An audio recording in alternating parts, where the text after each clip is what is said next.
I would like to say about this wonderful speech that was given. If you did not understand everything that Lynn was speaking about today, I suggest that you sign up to become a part of Schiller Institute and attend some of the organizations' programs that they have and the schools that they have, and you will be very much blessed.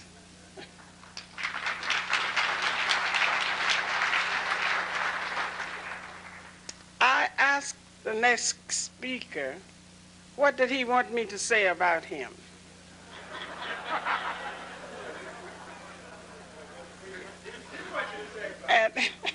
And he said, use your own mind. It reminds me of the time my son was approximately 2 years old. And I had a way of playing with him. I'd take my finger and say, bite, and jerk my finger back. And once I forgot to move my finger, and he bit. And I said, oh, you bit me. He said, you told me to do it. So whatever I say, he told me to do it.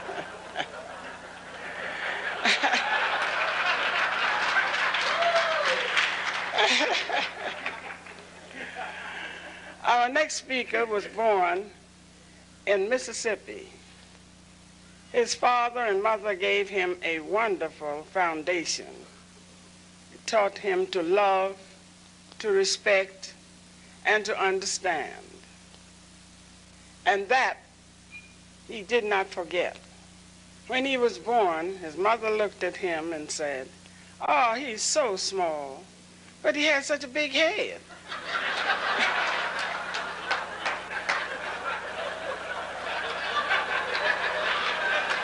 He told me to say,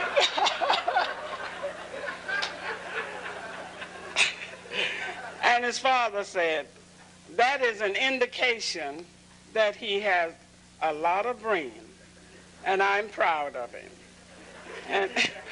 And he has made us proud of him ever since. He had a way of being kind to people, regardless of whom it might be. He would help elderly women across the street when he thought that they could not cross. He would help his young sisters and brothers. He would even help those that he didn't know. For example, he was on the playground, and they were sliding up and down one of the sliding boards. And of course, in those days, the sliding boards had just plain wood. And the little boy, whom he didn't even know, was sliding down the board, and one of the splinters tore his pants. And the boy started crying. He said, why are you crying? He said, because my mother is going to whip me for tearing my pants. And he said, I've got a nickel in my pocket. I'll give it to you if you stop crying. And he gave the nickel to the little boy. He is still that type of fellow who believes in giving and forgetting that he has given. Having been born in Mississippi, a place where people were told that because of the color of your skin, you cannot rise, his father and mother told him differently, that the sky is the limit. All you have to do is to work toward your aim in life, to hitch your wagon to a star and climb up the very top. And he has tried. And I can say that he has done very, very much to change the situation. He was told that we are going to try to break these shackles that African Americans are under. They cannot register. They cannot vote. They cannot have their civil rights like everybody else. Yet, they have to pay their taxes. In those days, his father had to work on the road to pay taxes. Yet, he could not vote. And he was not registered. And he could not take a part of the civil rights that every American is supposed to take. After he found out that he could not expand in Mississippi, he decided that he would travel. And he went somewhat north. He went to Canada. He went to Cincinnati. He went to Chicago. And during that time, he was just a young man. He found that Martin Luther King was determined with those around him to see that everybody was able to get their civil rights and to vote. Dr. King decided he was going to make him his lieutenant. So he called upon him. He found out that he had an unusual amount of wisdom and understanding about what was going on. So he told him that I want you to help to make the programs and the plans that I will have to abide by. And he did. And everybody thought he was so great that when they found out that he did not believe in segregation either way, then they figured that he has gone beyond what some of even the leaders of the African Americans did believe in. And that was when Dr. King was killed. Everybody was upset. And they caught James Earl Ray. And immediately they were saying, just like the people said when Christ was about to be crucified, crucified James Earl Ray because he killed Dr. King. Kill him. Put him in the electric chair. And Reverend Bevel said, no. Let us give the man a fair trial. And because of his not believing that this man should be put in prison without a fair trial, a lot of his own people and my people felt that he was against what we stood for. But he realized, and it is true, that discrimination and segregation is like the sun in that it shines upon people regardless of color, creed, denomination, or servitude of birth. And to this day, we have found that James Earl Ray was just a pawn in the hands of those who are stronger than he was. And I introduced to you a man who is still fighting that James Earl Ray will have a fair trial, Reverend James Bevel.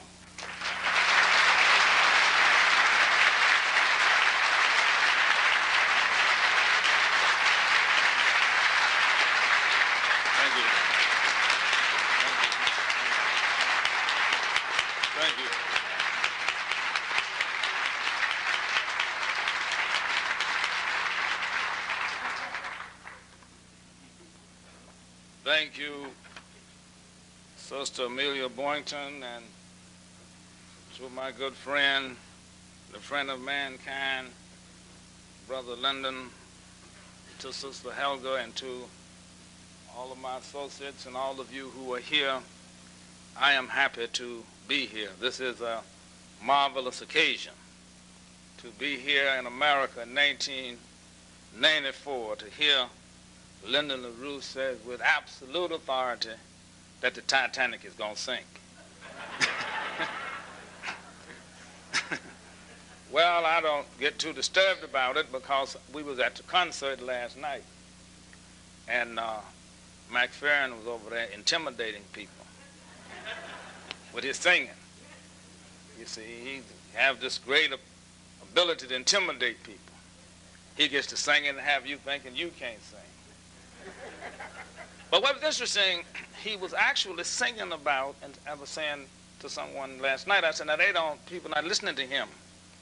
He was singing this thing about, give me Jesus. And I remember we used to sing that and people said, you guys were crazy.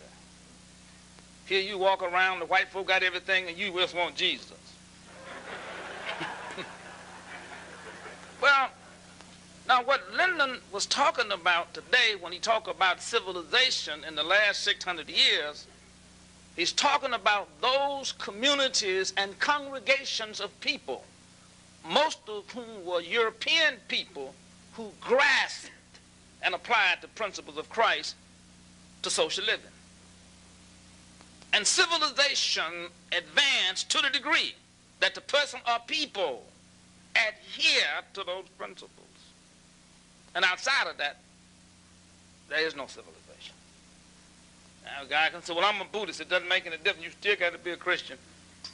If you're Buddhist, if you're Muslim, you still got to be a Christian if you're going to be rational and conscious.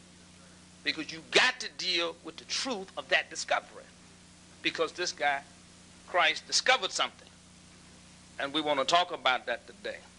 Now, when I was asked to speak on this thing of James Earl Ray and Dr. King, all this energy came up in me, and because I was there when King was killed, and this is a horrendous experience. But I went by to see Lyndon, and he have this marvelous ability to help you get rid of your rage. See? That's what a doctor is, a man who help you get rid of your rage. And I want to talk about that because it's seriously significant.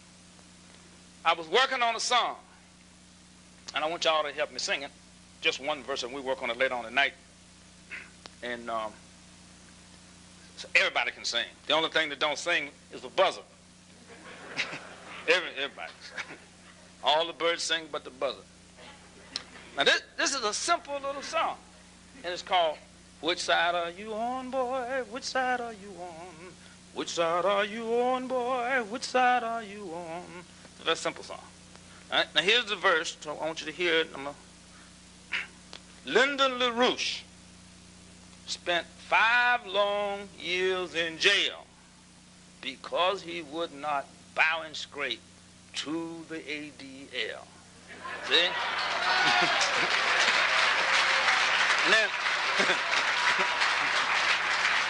and then we go back in. Which side are you on, boy? Which side are you? See that? Which side are you on, boy? Which side are you on?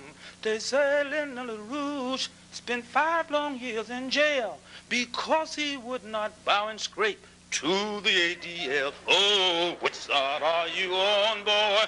Which side are you? Everybody, which side are you on, boy? Which side? Now, let me tell you something. Now, a lot of people ain't singing. Now, the reason you are not singing, you have not yet decided which side you're on. See, you still over in that 101 economics. So I want everybody to sing. Like I told you, everybody can sing except the buzzer. Are we going to sing now? All right, let's go. Which side are you on, boy? Which side are... Everybody, which side are you on, boy? Which side are you on? Lyndon LaRouche spent 5 long years in jail because he would not bow and scrape to the ADL. Oh, which side are you on? Everybody, which side are you on, boy? Which side are you on? Good. I just want to... Now, tonight we're going to work on creating some more verses on this song. You know, I was working on one verse that says the ADL hired elected Negro congressmen to supervise their blacks, but they all lost their credibility because Farrakhan got the facts.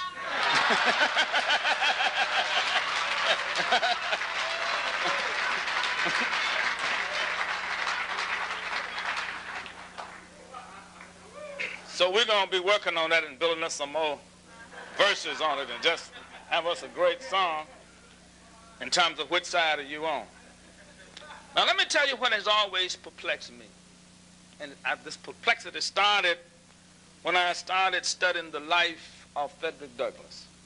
Frederick Douglass would speak to an audience, and he was so profound that people would just stand and just stomp and shout. And yet, when he finished, everybody went back and did what they did the day before. So it was like I was saying, now, did they hear what he said? How can you go and listen to a speaker who is telling the truth, and you know it's the truth, and you soon know it's responsibility for what he said. And that had perplexed me for a long time. And I was out talking to Lyndon the other day, and he solved that problem for me. And that's what I want to talk about. Because if he comes and say, brothers and sisters, our economy, I have studied the ins and outs of it, and I have no reason to kid you. It is gone. Now, any reasonable person would say, wait a minute, but what are we going to replace it with? Because I don't intend to drown.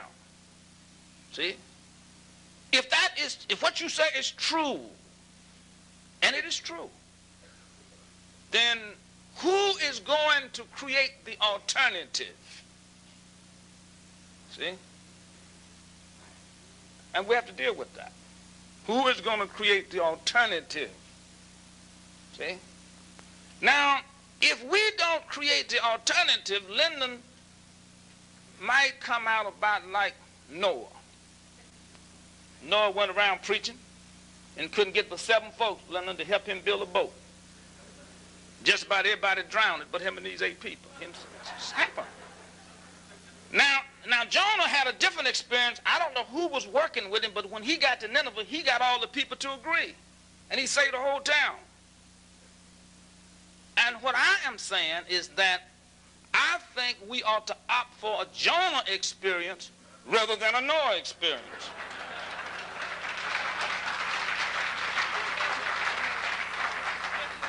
I don't think we ought to agree to let the people die.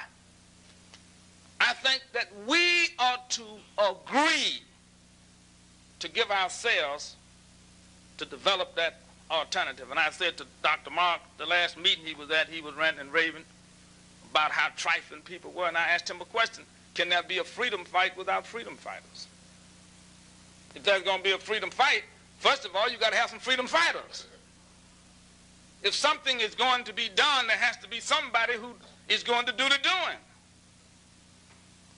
And so, as Americans, then we have that responsibility. What I want to talk about is a motion made and a motion denied.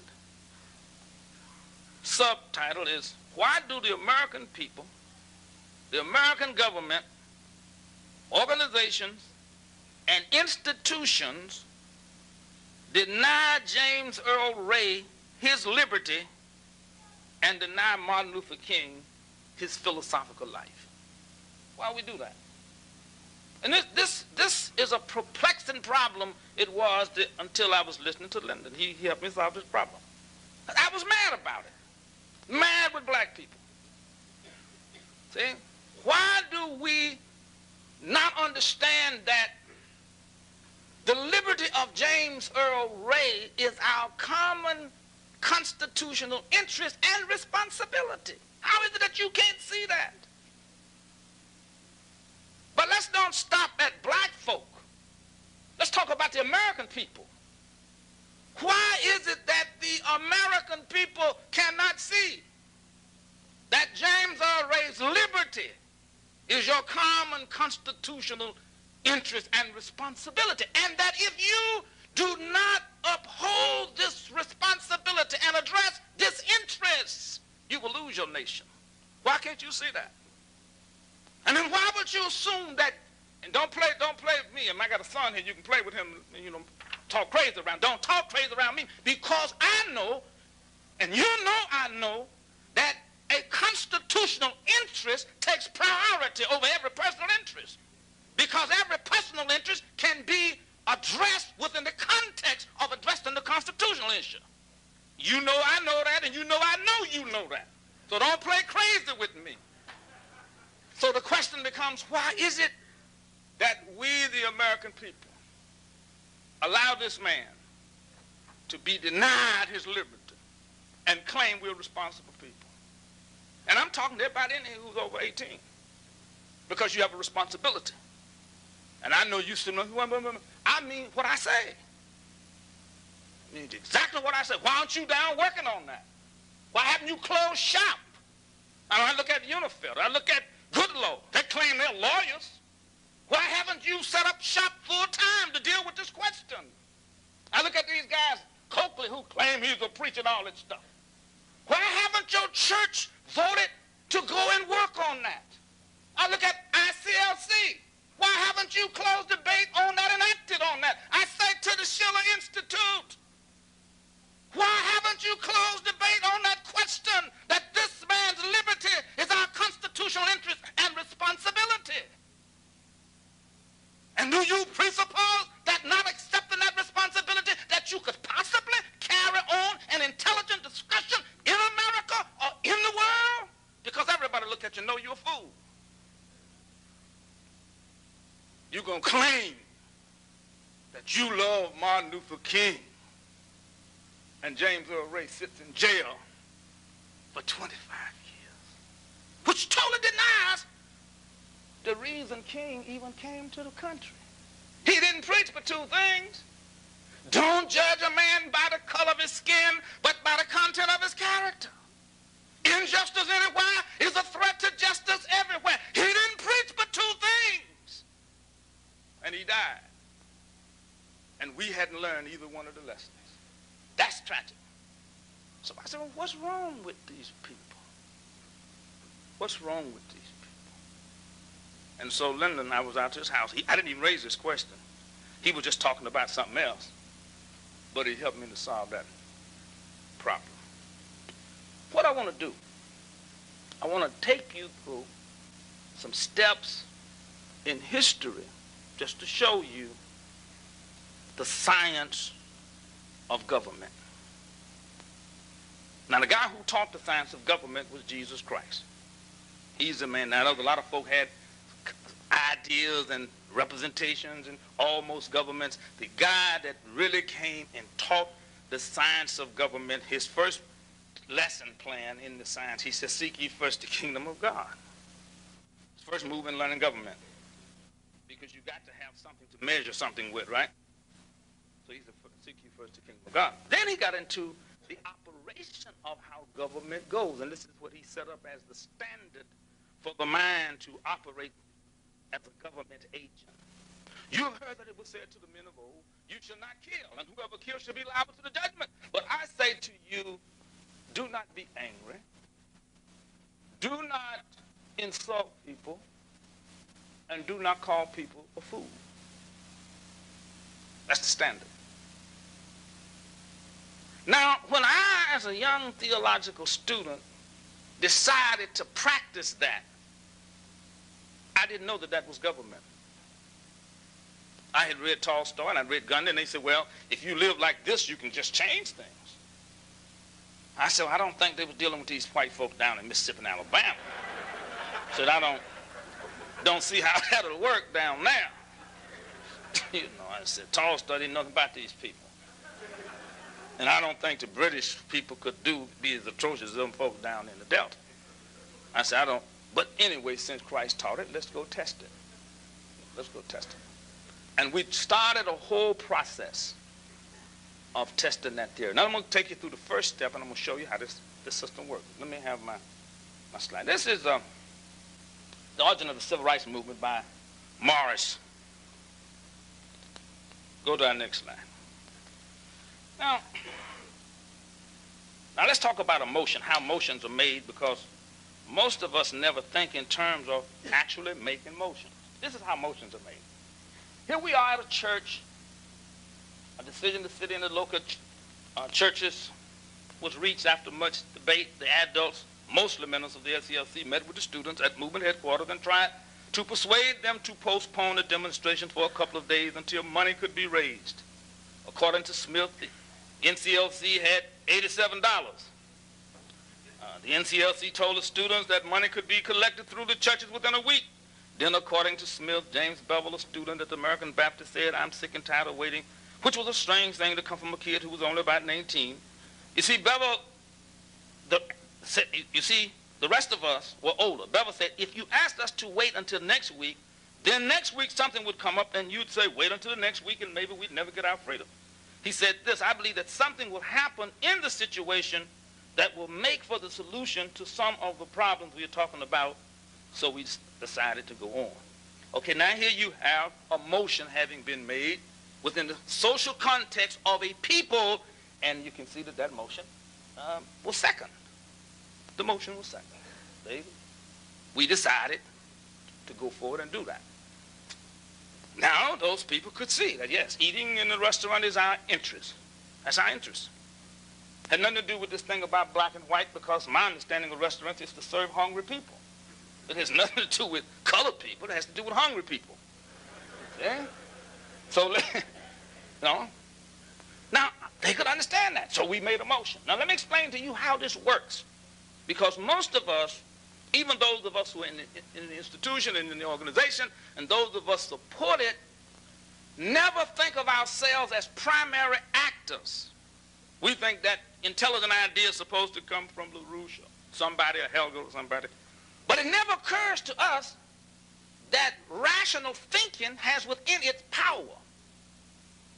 Now, let me show you how you approach a problem. Whether it's an individual problem, an organizational problem, or a social problem, you start the process of confessing and repenting and correcting and forgiving and making a motion in the interest of the whole.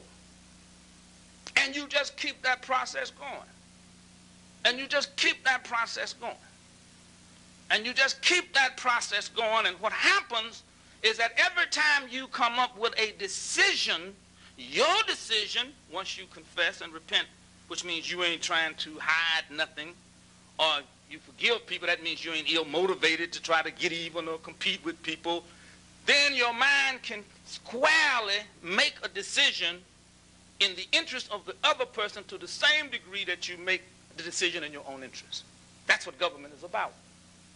That if I am created in the image and likeness of God, and Lynn is created in the image and likeness of God, at what point should I should make a decision that does not take into account these two realities? And that Lynn didn't make himself, God made him, and God made me, and it is God who says, now you must respect people, independent of what they do or don't do. Okay, so government is that science by which you work for the health, interests, rights, and needs of people, whether they do it or not. That's what makes history. That's the power. Now, the point is, can't nobody stop you from doing that? Nobody can stop you from doing that. And if you make decisions on that basis, your local organization or your whatever group will be the most powerful and potent group in the environment. Nobody can stop you from doing that. Now, I didn't know that. So we did a sit-in movement. Let's move to the next one. Let's show you. Give him that bus burning. The next year, I was getting ready to graduate. This has come from a book down to now. And we got this. We was graduating. Give me the picture. The picture. No. The one that Jamisa got there. We was, it's Mother's Day. Mother's Day, 1963. Greyhound bus burn. I was graduating. We met, and the problem was CORE, Congress of Racial Equality, who had initiated this freedom ride, decided that, well, we must stop because they're burning the buses and they're killing the people, and we must stop because it's too dangerous. So it's obvious that if we're going to ride the buses and the people are going to do that, we should stop this. Give me the script on that. So we met. Tuesday we met. Bevel by that time became the chairman of the local group in Nashville. It was his job to appoint the people to continue riding. Nashville is supposed to be so democratic where people try to reach a consensus on everything and sort of wait and carry for a decision. I don't know why, but somehow so many people wanted to go that Bevel had to make the decision to appoint 10 people to continue the riding. So we appointed 10 people. Motion made, motion second. That's reasonable. People could understand that. See? The question comes up, do you assume that I made that decision because I'm black? No, because around the country there were thousands of black young men who chaired black organizations, but they didn't go on the freedom ride. So you have to ask, well, what is going on in this guy that is not going on in the other guys? Why did I see that as my constitutional interest and responsibility? That's what you got to ask. Why did I see that? What had happened to me in my development, in my conceptualization of life, and my conception of myself and my responsibility to the environment, why did I assume that I should leave school, leave my graduation, and go and deal with this question? It's not because I'm courageous. I'm one of the most cowardly people I know. So it couldn't be that. But the whole question of my constitutional interest and responsibility. See? So the motion was made. The motion was carried. And of course, by that Christmas, Kennedy had passed a law to eradicate segregation on buses. So a motion was made and a motion was carried. Let's move into the next. The Mississippi Project. The Mississippi Project. Black people couldn't vote, wasn't allowed to register. They tried to register, they would get killed. Go to the next script. Also in Nashville, though not attending the workshops with people who would go join SNCC, but whose interest lay in continuing direct action. Nash and Bevel, who later married Bernard Lafayette, Lester McKinney. Bevel and Lafayette had just returned from Jackson, where they were trying with little success to get Mississippi students to test the facilities. And Bevel felt convinced that of the need to build a movement in his home state and wanted to go back there. And I fully agreed and planned to do the same someday myself.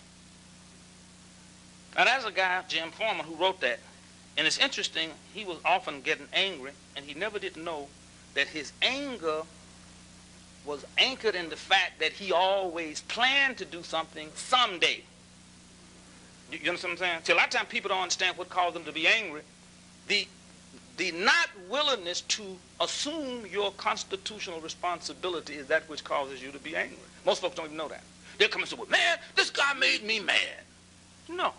You get angry because you refuse to assume your constitutional responsibility, which you vote your own impotency because you don't assume that responsibility, see? Because once you assume that responsibility, you start seeing other options and opportunities. But you can't see those options and opportunities until after you assume that responsibility. That if the people can't vote in Mississippi and Alabama, is it not my constitutional interest to help these people to get the right to vote? I remember when I first was working on this, I went up to Skokie, Illinois, and was talking to a group of yuppie Jewish women. And they says, oh, sis, tell me, you beautiful people, how can we help you? So I just pulled out the stats and started going down the committee chairmanships in the Senate and in the Congress. And all of the significant chairmanships and all of the significant committees was controlled by the Dixiecrats.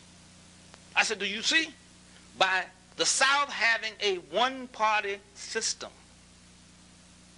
where we are disenfranchised at the ballot box, that disenfranchisement at the ballot box of us disenfranchise you at the committee chairmanship in Washington. Do you understand that when you do not address the constitutional interests of the people, that inadvertently you are in some way not addressing your own constitutional interests? See, when Martin Luther King said that, you might say, oh, Martin can rap. No, that's true.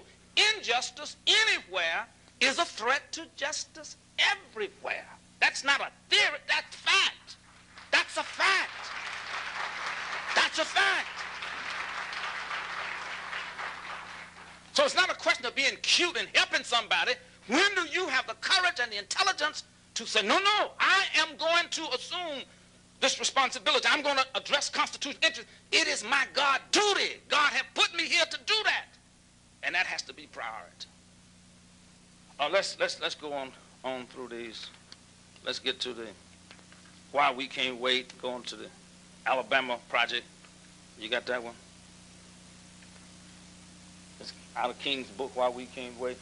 So we made a motion. Miss Fannie Lou Hamer came forth and second that motion. Let me just read something from Miss Fannie Lou Hamer before I go on to that.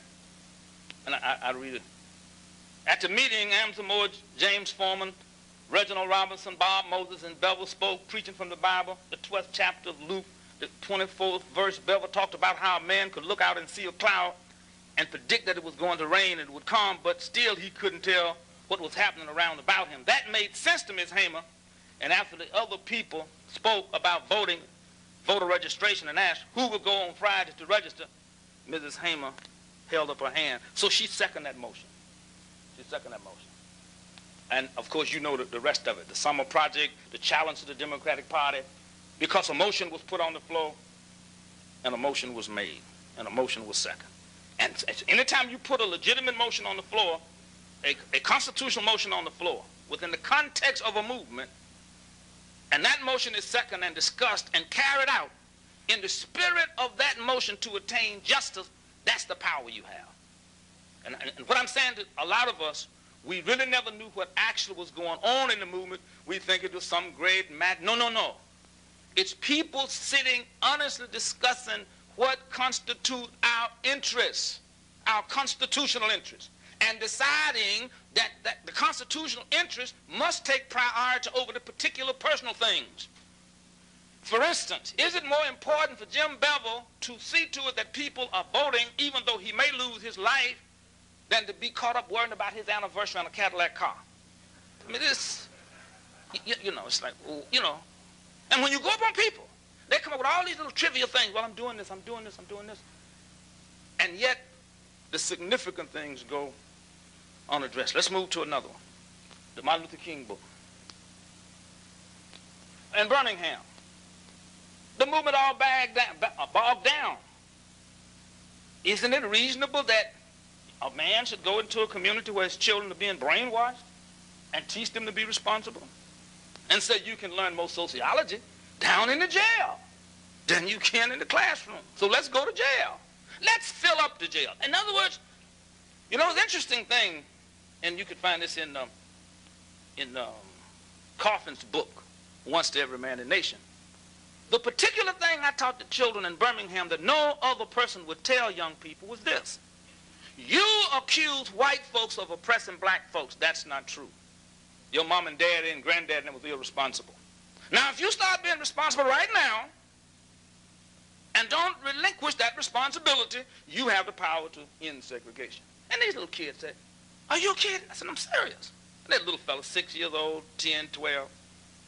I said, it doesn't make any difference about the age of a man when he makes a decision based on immortality and maintain it because it produces constitutionality, wherein whoever is immoral, their decision's going to end up with criminality. And this is the problem with us here today. We are a bunch of immoral criminals. Y'all understand that, right? The decisions we make are not based on immortality, so it produces no constitutionality. We have complaints about criminals, but we don't have an alternative to the criminality.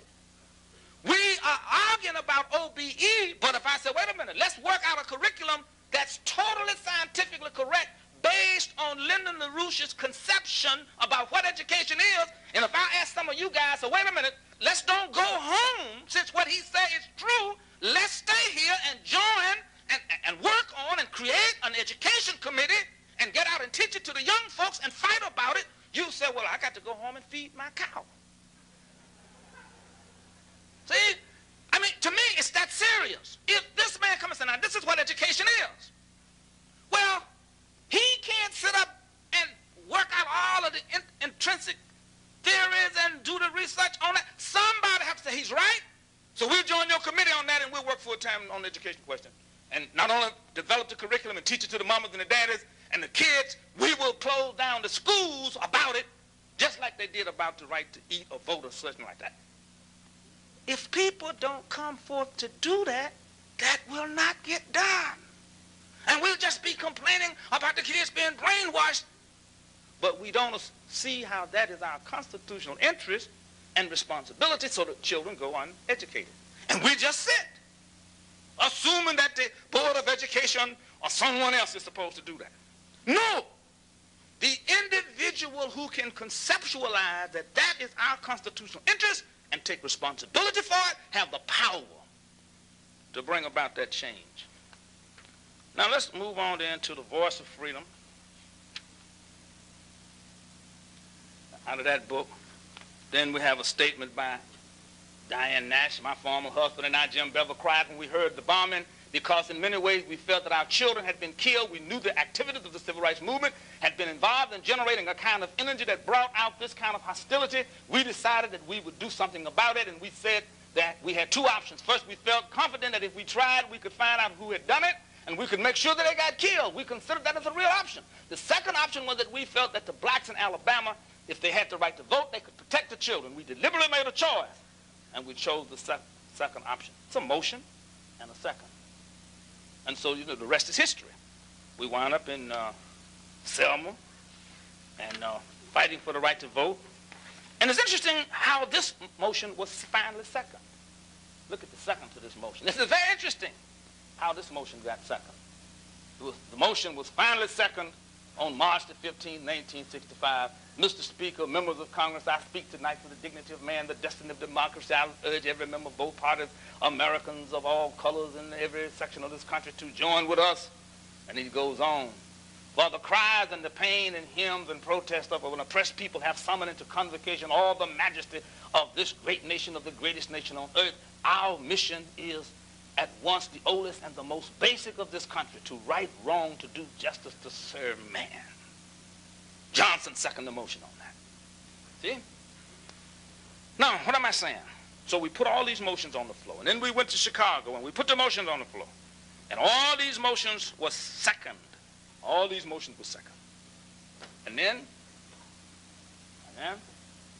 we got to Memphis. Yeah, the Memphis folks. We got to Memphis. And King was killed. See? King was killed.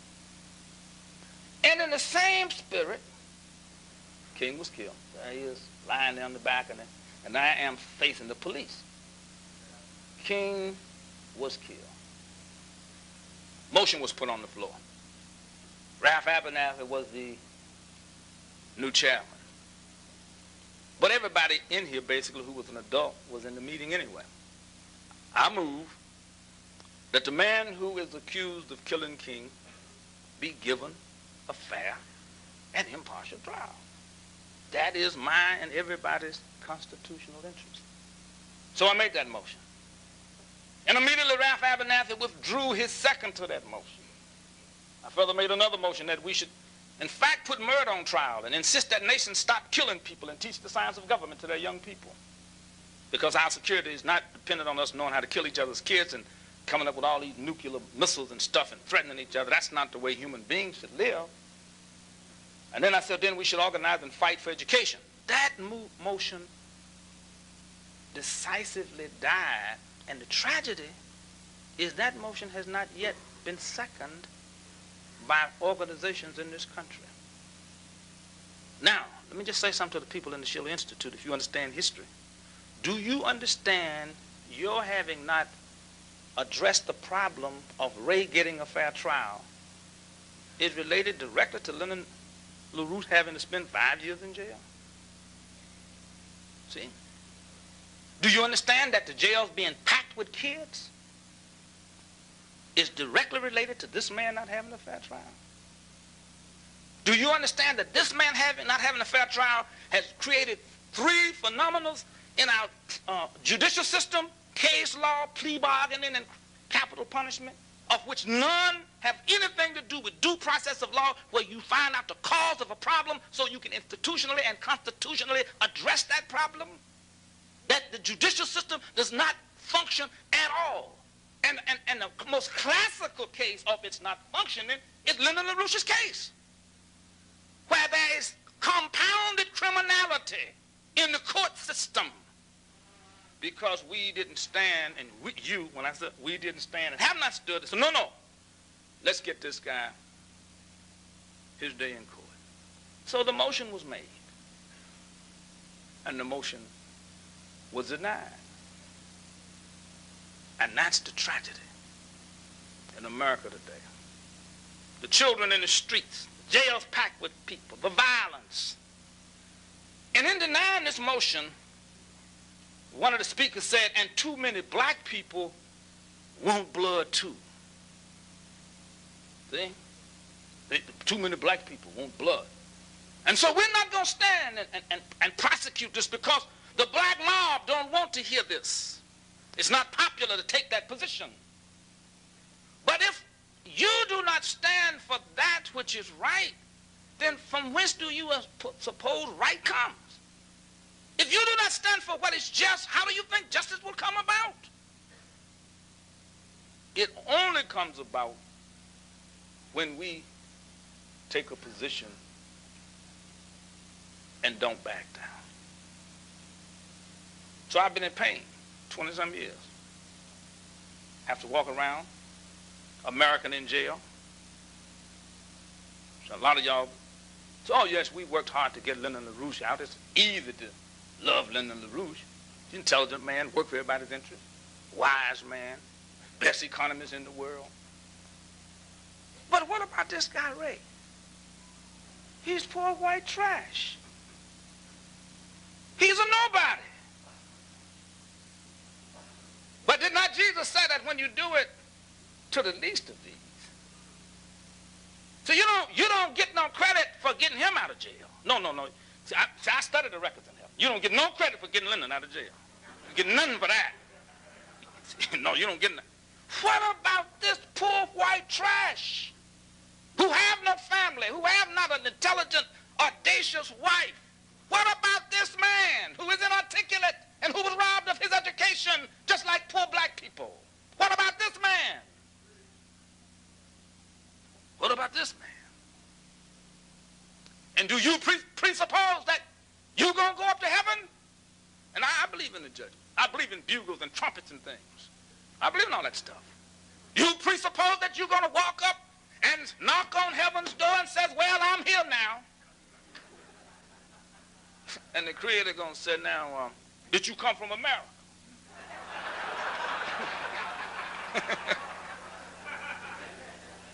And so I don't have no place in my records here where you worked for justice for the least of these.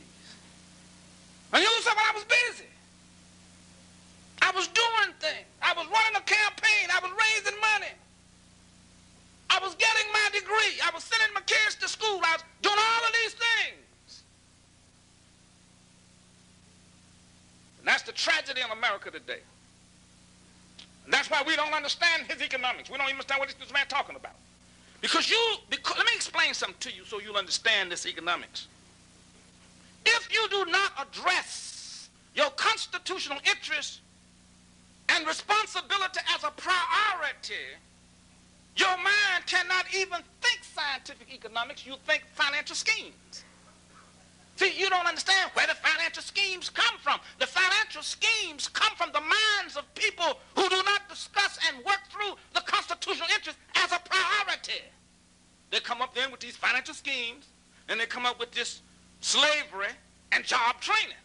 A man who thinks in terms of his constitutional interest, he thinks in terms of scientific economics, scientific development, and education. I mean, it's like two different worlds. The problem with most of you is that you have your feet in one world and your head in another. You said to Lyndon LaRouche, yeah, you smart, you right. But then you go back and get involved in these financial schemes and in the slavery and job training games. You won't come out and say, hey, man, we will stand with you and we will transform our nation.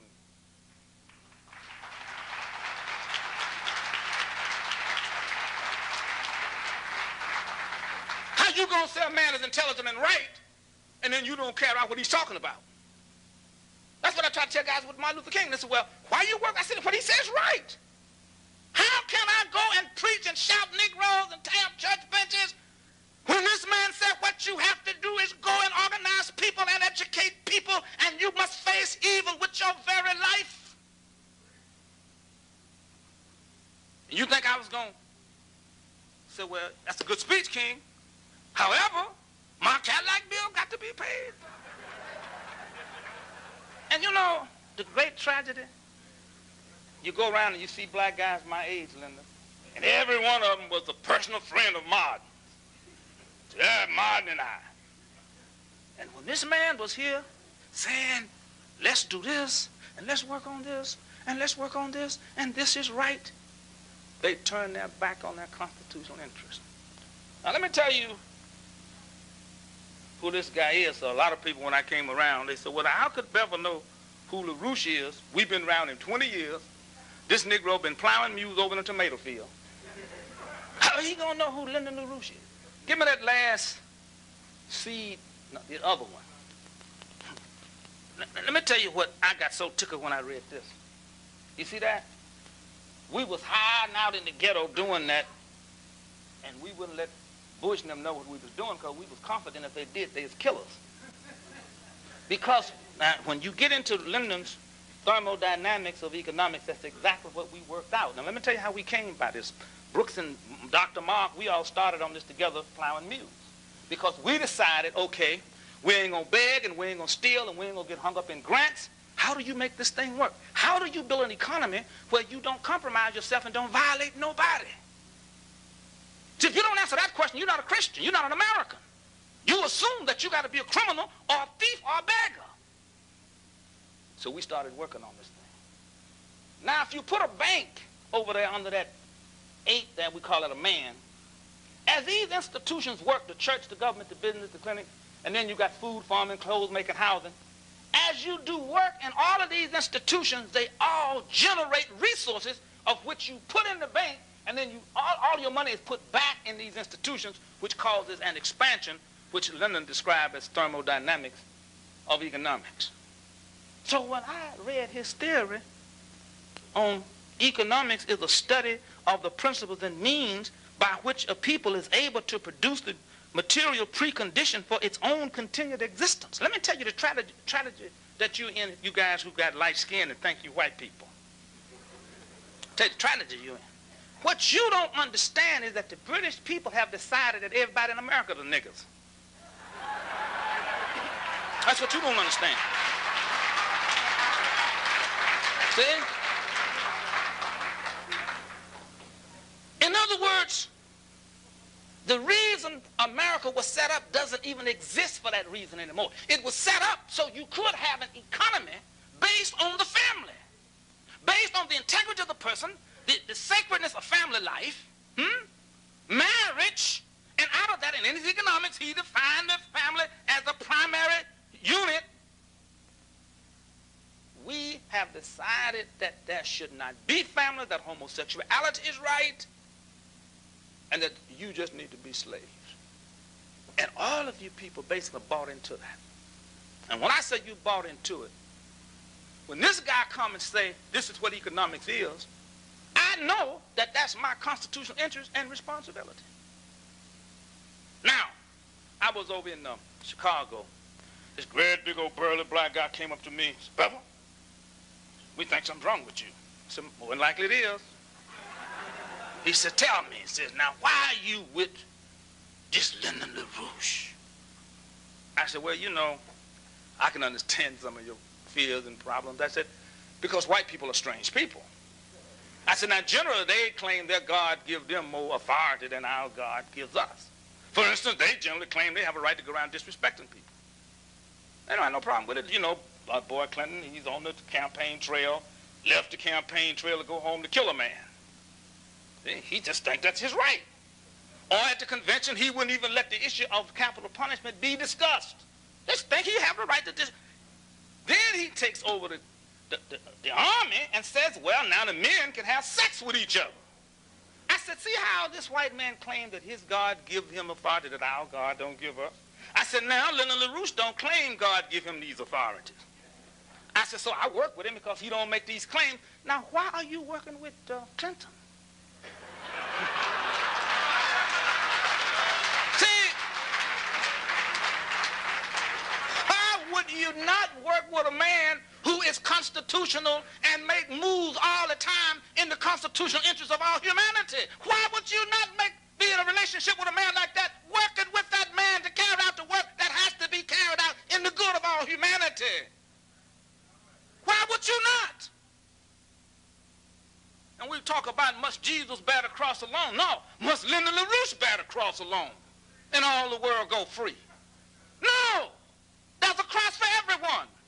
Do you think I'm going to show up in heaven and tell God that Lyndon LaRouche did more work in the interest of people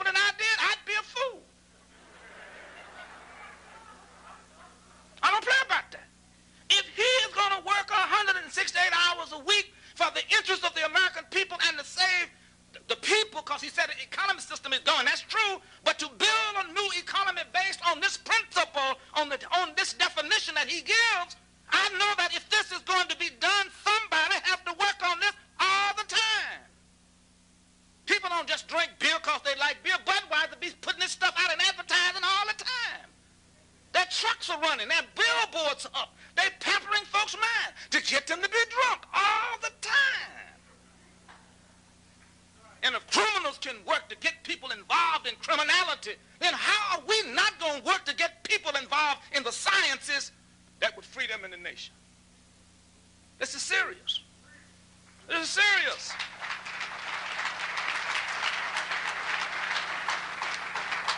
Now, let me tell you something we need practically. We need now, Dennis need 12 people, new people. They said, no, we work on education. See? We need 12 people to say, well, we will work on any area to get James Earl Ray his fair trial. We need 12 people. Come work on that. Go to work on that. Whole new area they ain't even covered. Base ain't even covered.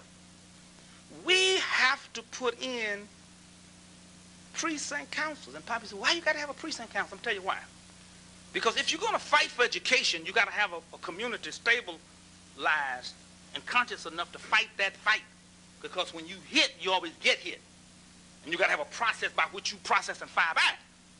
Or, for instance, we have to get the Federal Reserve put on the Congress. That has to be done. Gonzalez can't do that by himself.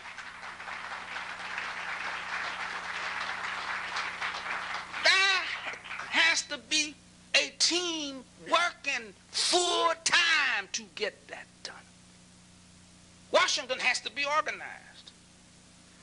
You got to have a team of people working full time doing that. The American people have to have the principles of the Declaration of Independence put back into their hearts and in their mind. People have to work on that full time. And I look at people, and we come to conferences, and we say, Lyndon, keep on going. And we go back home. Why does he do this? Now, this is what we get into. I'll show you how he saved me from being mad with people. He said, now, you see, in education, the child has to re-experience this great creative idea. And I said, oh, I see what's wrong with the people. I see. God had this great idea to make man. And you know, most of y'all ain't experienced him with that. To go back through that experience. See, that's who Jesus was. Jesus Christ actually experienced God working with this idea of making man. That's what it means to get religion. To re-experience God creating man in his image and likeness. That's why you don't think constitutionally. Because you don't see yourself as having dominion over the earth. That's why you fall into the trap of being white and black and middle class and whatever that is. Presbyterian or Catholic. Because you have never experienced you and God working on this idea together of making man. You haven't experienced it. And that's why the constitutional issues don't go addressed, because the American people have not experienced the idea of God creating man. And then God breathed into man the breath of life, that creative act. And he says that you got to go back through that and be educated into that so that you experience that. So you say, well, every time Lyndon LaRouche gets up, he's talking about this divine spark in man. Why are you always talking about that and you don't always talk about it? Is that something he just made up, or is that something he experienced? Push him on and ask him. I'll tell you it's something he experienced. Why do you think he always responds in terms of the constitutional interest of the people? I was talking to some black people the other day, and they said, well, who are these LaRouche people? I said, well, I'll tell you something. I said, before any black folk, and they still ain't doing it yet, was dealing with this whole question of genocide of the third world, these folk was out on the limb about that. But they don't don't do it because they're white or black. That ain't the reason they speak on these things. They speak on these things because of the experience they have had with God creating man. See, a lot of times, you know, people don't talk about their religion. And you see them picking up logs, and you see them turning the world, and you say, well, where do they get that from? No, they don't get it because their hearts are smart. They get it because of what have happened to their hearts. They have lived through that. And I'm saying to you, you got to have that creative experience. That's Christian education is real. So you experience being made in the image and likeness of God.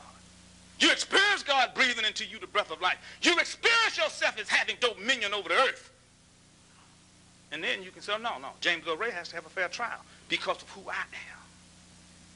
You don't know the children must be educated because of who I am. No, we must have an economy that is based on truth and righteousness, based on who I am. Now, my brothers and sisters, do not make snide remarks about religion because pimps play with churches. Understand? Don't think marriage is cheap because homosexual and pimps play with sex. There's something sacred about marriage. There's something sacred about a relationship with God. Because until you have a relationship with God, you cannot have a proper relationship with one another. When I told somebody when I first, Nina came up to me and told me about Lyndon LaRouche, he's in jail. I said, let me go see this guy. See, I said, I'm looking for a man. See, because when I'd worked this out, the way I got to this, I had fought a war in myself about lust. See, the first I had to deal with loving people, loving white guys. So they beat me up and I still forgive them. Then I had to deal with, well, I got to have a relationship with black women to the same quality degree that I have with white guys. So my relationship with black women was not based on me being afraid of them or hating them like I did white guys, lusting and playing with them. So I had to solve that problem. So when I solved that problem, I understood economics. I said, now, if this guy couldn't write this if he hadn't solved that problem. See, because a man who's a pimp can't write this. No, Playboy won't write this. So I went out there to see him, and Lyndon, he tickles me because he's like a musician. He just goes through history and science, and he get this big instrument, you know. And he's sitting up in prison. I sat there with him all day once, and he's just making music with history and science. And I said, now, this guy just might be slick. I said, I tell you what I do. I'm going and meet his wife. I said, because most white guys play like they're married, but they really got prostitutes who play like they're his wife. I said, I'm going and see. I said, now, if she can think, then he's married. So I said, well, I need to go see Mrs. LaRouche. And when I met her, it was a delight. Because it reminded me, talking with her, of Talk with King. That I would ask crazy questions. She'd kick the craziness out and give an intelligent answer back. So then I got tickled. I said, I know why Bush and them got this guy in jail, because he got a wife. Men who don't have wives, they get mad with married guys because the energy going on that don't go on between unmarried people. You see? This economics comes out of that level of purity. See? Now let me just tell you something. I'm going to quit. And you got to understand this, and blacks need to get off this trip, and don't you get on no hallelujah trip because you ain't black. Who was Martin Luther King? Historically. Martin Luther King was Samson. Y'all know about Samson, right? The Nazarite whipped the whole army with the jawbone of an ass, tore up the gates of the city. Oh, Samson's a strong man.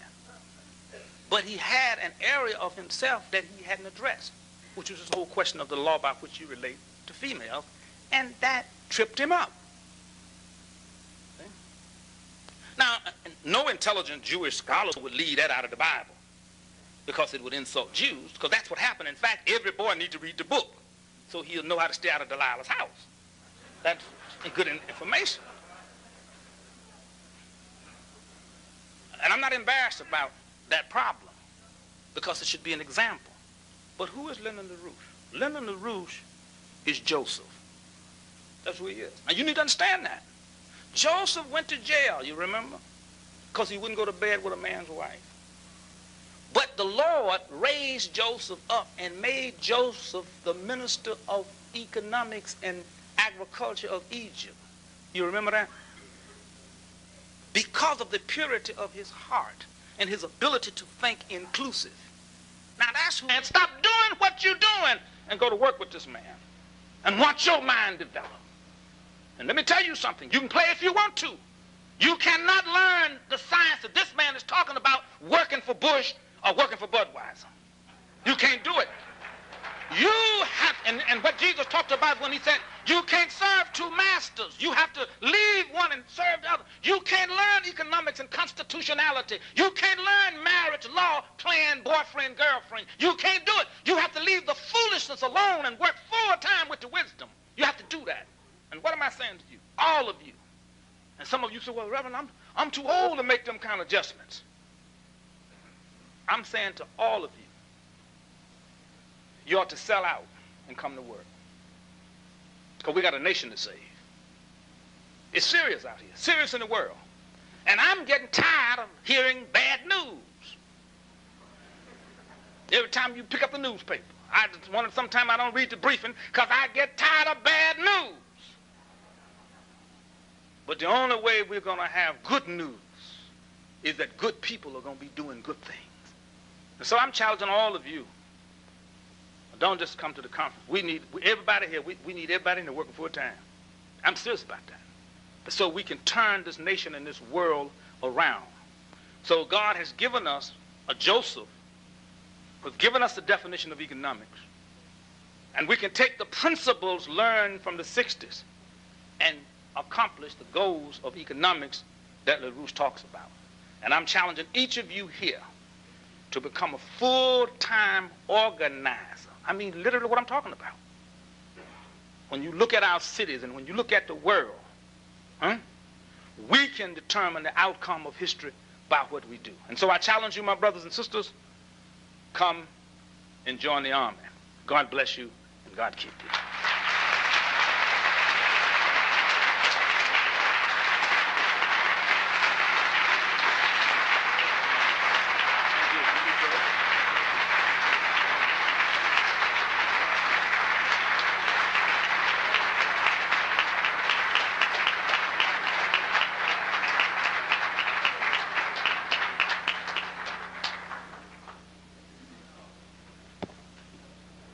Well, we are going to have 45 minutes of questions and answers. This panel is too delightful to end, even though it's been going on for many hours, and I'm going to try everyone's patience, but I think it will be worth it.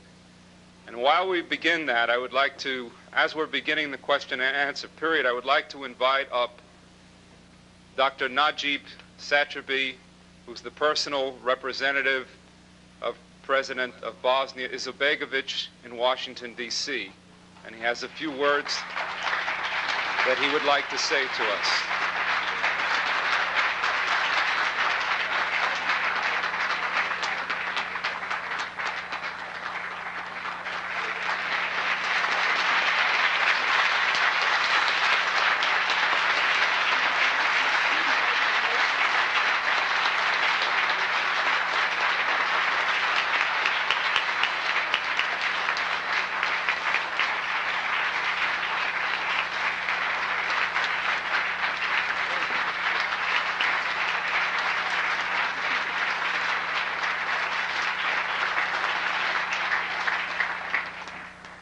Mr. Chairman, Mr. and Mrs. LaRouche, friends,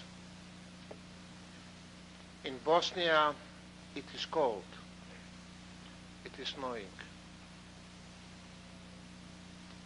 If I'm there, I will speak for a long time because the people will not wait for lunch.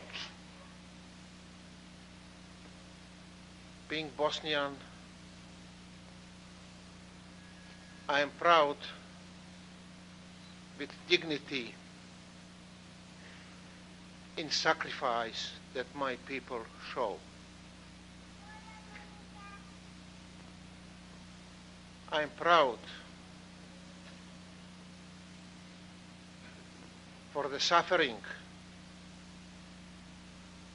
and endurance that they did show. In their sacrifice, there is reason. We in Bosnia live in peace for a long time. The ignorants and liars are telling that we hate each other for a long time. If we did, one group of us will not exist. In Sarajevo, we do have Muslims,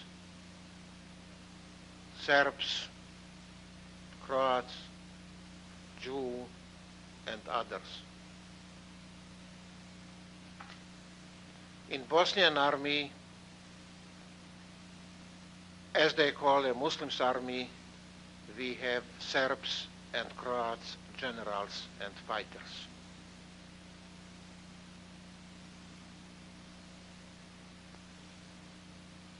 We are fighting not for Muslims' cause, but we are fighting for the cause of the people of Bosnia.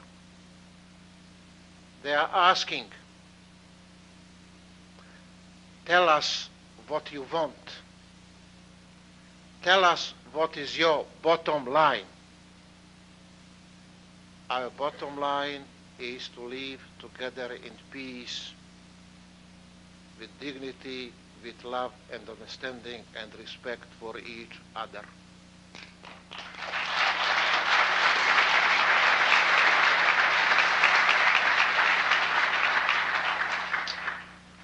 We didn't start this war. They call this war civil war now. They would like to inform people. Sometimes we know that informations are lies.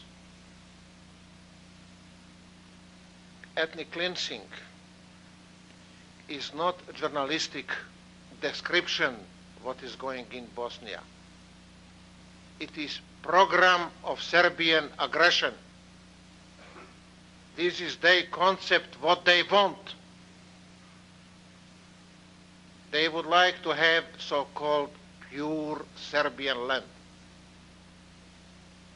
And when I'm telling these things, I very much appreciate Serbs fighting in Bosnians' army against pure Serbian land.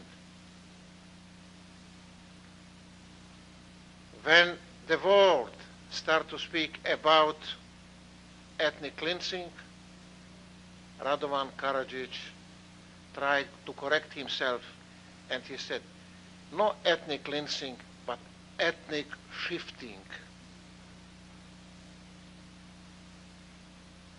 Yes, I address you as friends because you invite me to come to say a few words to you.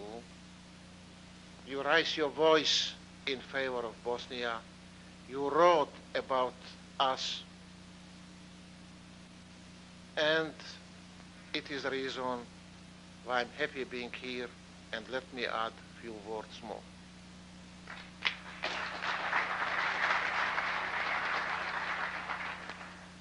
We don't want dominance of any group. Bosnia was multi-ethnic, multicultural, multi-religious society of equal men and women. We live together in the peace. When Berlin Wall was broken, we expect that we will have freedom, that communist tyranny was over. Unfortunately, that father of Zhirinovsky, Slobodan Milošević, had his own program. I call him father of Zhirinovsky because without tolerance for Milošević, we will not have Zhirinovsky. We have free elections, and at elections we have in our presidency 2 Muslims, 2 Serbs, 2 Croats, and 1 who considers himself Yugoslav. we still do have same composition of our presidency. We don't want that any group will dominate or will be dominated. We want to share responsibility. For us to defeat one group, it means call for revenge. We don't want victory. We want peace and understanding. But we want punishment for war criminals. No punishment that will be imposed on them by us, but will be imposed on them by international community, because we want to have justice, no revenge. And we want this justice, no just that we will see people punished, but at the same time, when guilty will be punished, innocent will be exonerated. And it is the reason why in our program we are calling. Our program is peace, and give us arms to fight, not to defeat, but to create balance of power, that killing of victim of aggression will be expensive, and having such balance, we will have the peace. Second things what we want International Tribunal for War Crimes. We will appreciate if the West will have will and moral strength to intervene by airstrikes. Unfortunately, our hopes are on the bottom.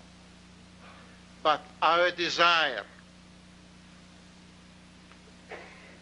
to exist is stronger than anything else. They are asking us, you want peace, sign it. We want peace, but we don't want surrender.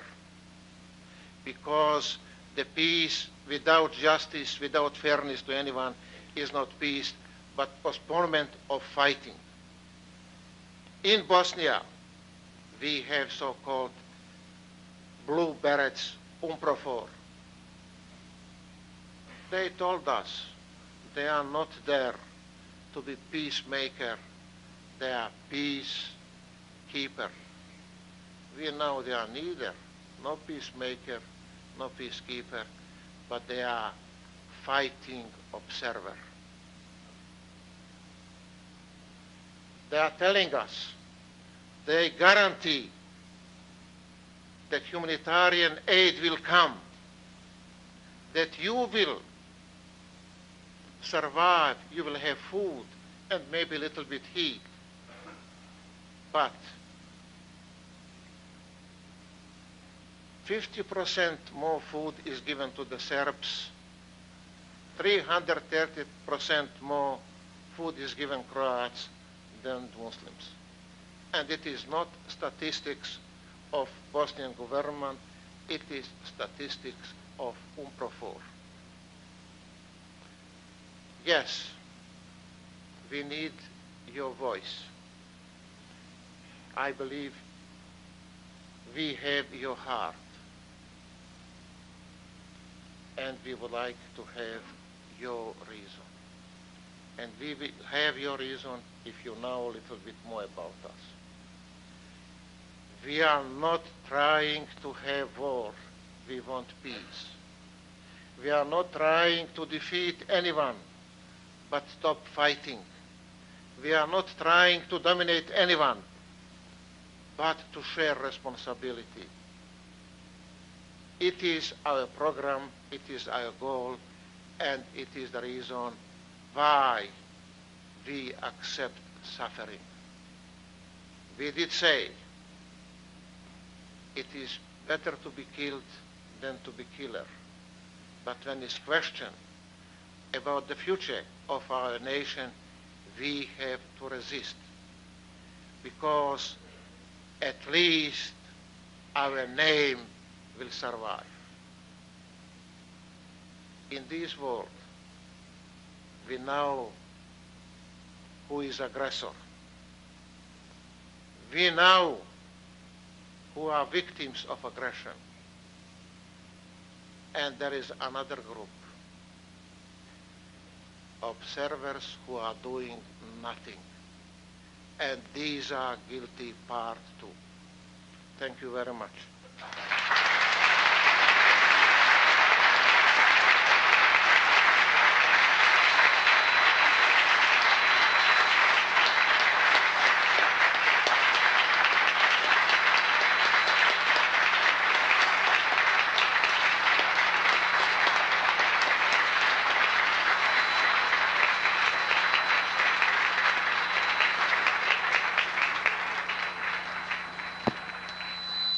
So people should line up at the mics and we'll start the question and answer period.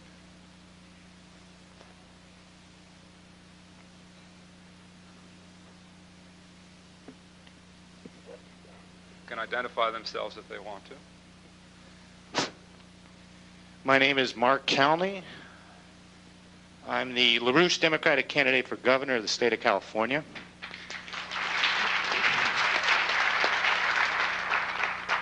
I want to address two things. One is I've just returned recently from Scotland, and I wanted to convey, and I would be remiss not to, our friends there on the success of this conference and the release of Mr. LaRouche.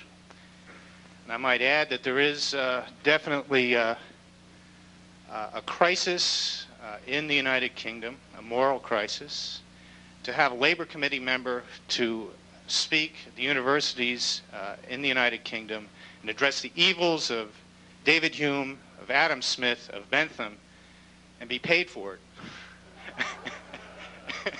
Represents a tremendous potential. The second thing I want to talk about is earthquakes. And from Los Angeles, we had this earthquake, as people know, about a month ago. And it indicates one problem, and that is that God needs help. We need to help God, because the earthquake was not centered appropriately, and it missed Hollywood. It knocked out some of the porno industry for a while, but they're still running. So as part of the campaign that I and Ted Andromedis and Dave Kilber and the other candidates are running is to go after and attack Hollywood. And we want to do that in a manner that we go into the inner cities and address the issue of violence. It's not just the gangs, it's the drugs, it's the violence, it's the destruction of the human mind that the institution of Hollywood represents. And it's something we should have been doing more aggressively. We started to do it around the AIDS campaign, but this is a perfect target. There we have an overlap of the ADL, organized crime, the porno industry, the so-called entertainment industry, the brainwashing that is going on. And if you can't knock out the ADL in Hollywood, it's like shooting fish in a barrel, and the fish are on the surface and they stink. And we have an opportunity I would like to invite and take up and second Reverend Bevel's motion on the question of Ray, and use this as a means of going in there to show them not just the evil and the racism of what Hollywood represents, but real culture. We need to bring Sheila's play out there. We need to bring McFerrin out there as part of a series of conferences to address these issues and intervene against Hollywood and go after the ADL and shut them down. Thank you.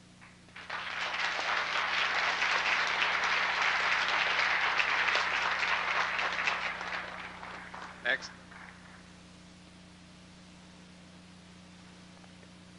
Yeah, I'd just like to ask Mr. LaRouche, how would you deal with the war in Bosnia?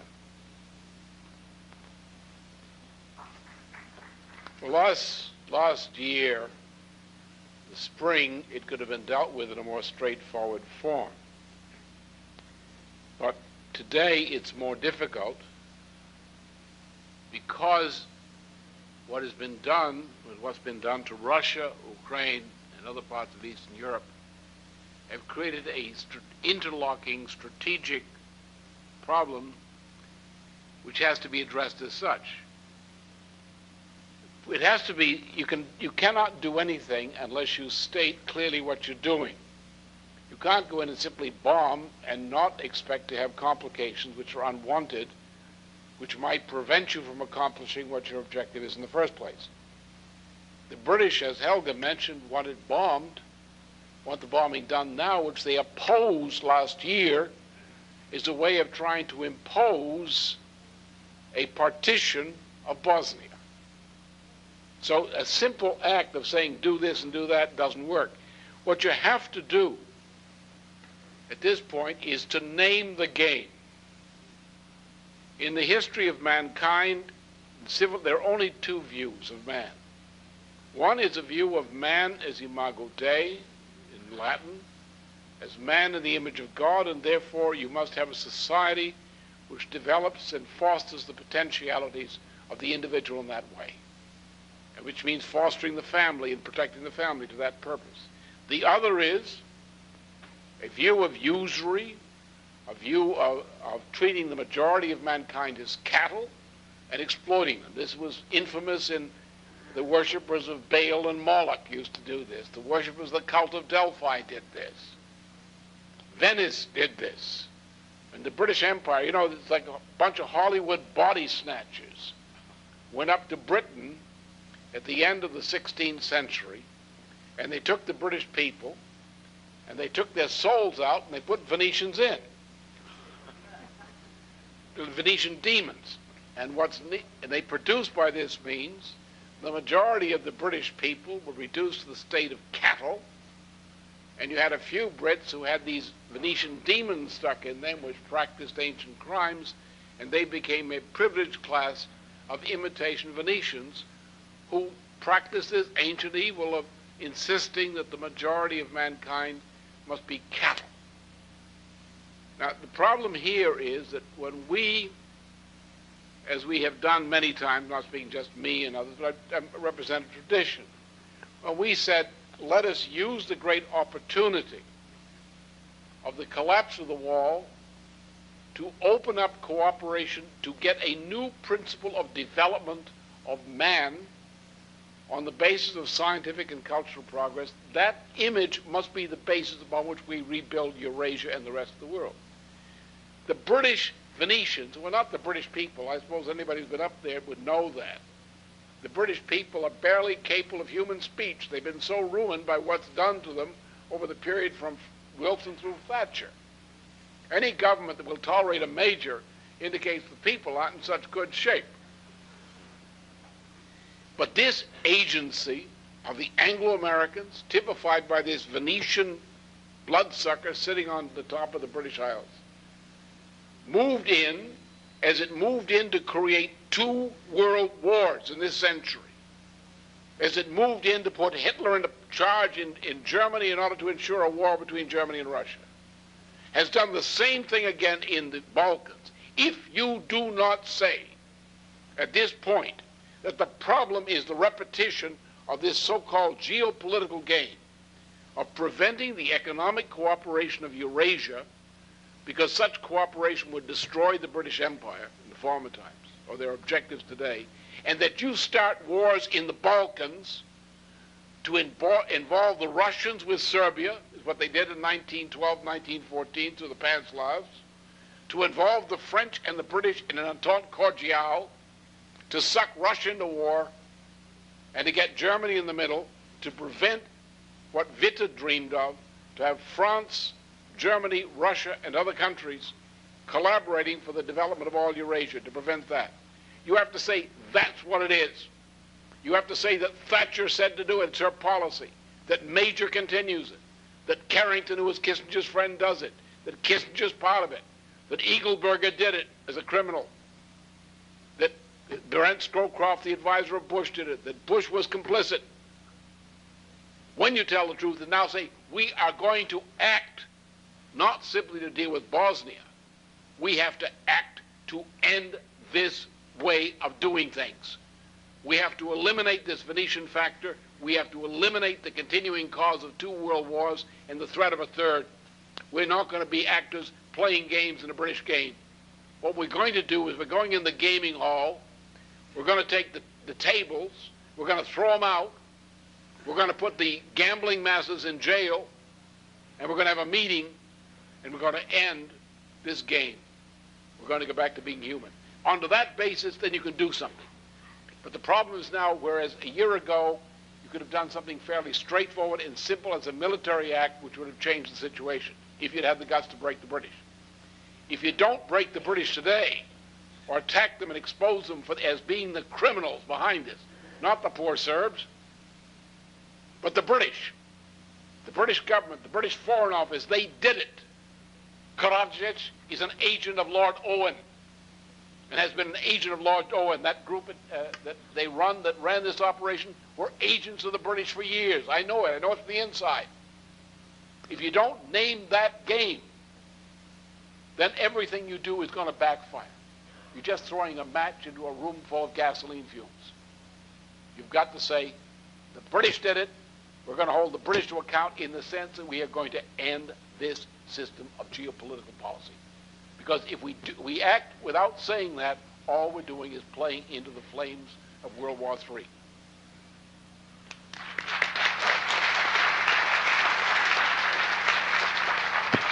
Yes, sir. Yes, my name is Lawrence Kavanaugh from Hollywood, Florida. Congratulations for being out of prison. I hope the exoneration comes next. I say this, if they can exonerate Ollie North, which I don't know if they actually did that or not, then I don't know if you would have a chance of getting it. so anyway, Mr. LaRouche, I'm reading EIR and your literatures and writings for about 3 years now, and I've received an education that is unavailable in the free world. Of course, that's a misnomer. It's certainly unavailable in the United States, but it's not a misnomer to say that this is an unfree world, an unfree country. As you said, we are vassals of the British for a long time. But my question is this. Baranowski threatened the use of the Epsilon bomb that could wipe out humanity. Now, I know this probably goes back to Nikola Tesla, who was chased out of this country, went to Yugoslavia, and the communists took over his science, I believe, at that time. And a Colonel Breeden, a former military intelligence man, has talked about this as well. And he says the only reason the Russians haven't used it to wipe out everyone is because there are 2 other countries that would retaliate, and he wouldn't give the names of those countries on the tape, on the audio that I have. But he said he would divulge that if you wrote to him. He's associated with the Tesla Institute. Do you have anything to say about that possibility of that weapon existing? I wouldn't look in that direction. I would say that when we're talking about weapon systems, what I know is from what I've known from years past, the general background. As you recall, I said that there are these what's called new physical principles, which is really just the frontier of physics is all it is. And if we were going to develop effective systems against a strategic launch of thermonuclear attack, missile attack, we would have to use this to be effective. There are many things. There are, in this field of linear, nonlinear electromagnetic spectrum, there are many things that can be done. There's a whole range of weapons. I do not know what Mr. Zhirinovsky was talking about. I can only indicate that the area in which he pointed, there is a lot of actuality and potentiality there. I don't think one has to speculate on Tesla to do that. The danger is that instead of using these technologies as we should be using them, the only place we have this kind of thing is in the military area, in most countries where it exists. I wouldn't say that the only reason they're not used is because of fear of retaliation. No. There is not at this moment a casus belli. We are not yet at the point of war. If we continue the kind of policy we're tolerating the British and others carrying out in various parts of the world, we will be in a casus belli. When you see, the point is, don't worry about weapons. I don't worry about weapons. Guns don't kill people. Guns just sit there. Axes don't kill people. Axes just sit there. People kill people. And they use axes or guns or whatever is available. And when people start to kill each other or fight each other in large numbers, they will use the best weapons they have available. If they know how to use them and can get them. The thing to worry about is the adversarial relationship and the development of adversarial relationships in the sense of driving the world to wars which are unjustified. If you drive the world to an unjustified war, you are going to get from major powers which have major scientific capabilities, you're going to get weapons of a type you have not seen before in public print. Of that I can assure you. The trick is, don't worry about the weapons. I don't worry about the weapons technology. Some people do. Worry about the policy which drives nations into the point that they're going to go to war. Because once they're going to go to war, serious nations are going to use the best weapons they have.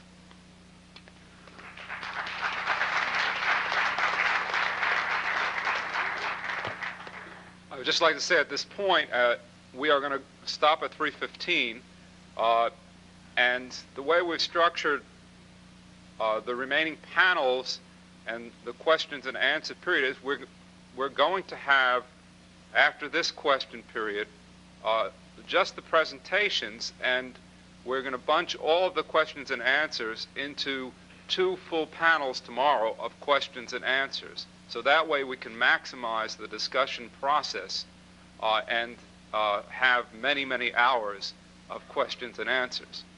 So let's continue this. I just want to say one brief thing. I would like to welcome here Dr. Ali Mohammed from Washington, D.C. He is here in the audience.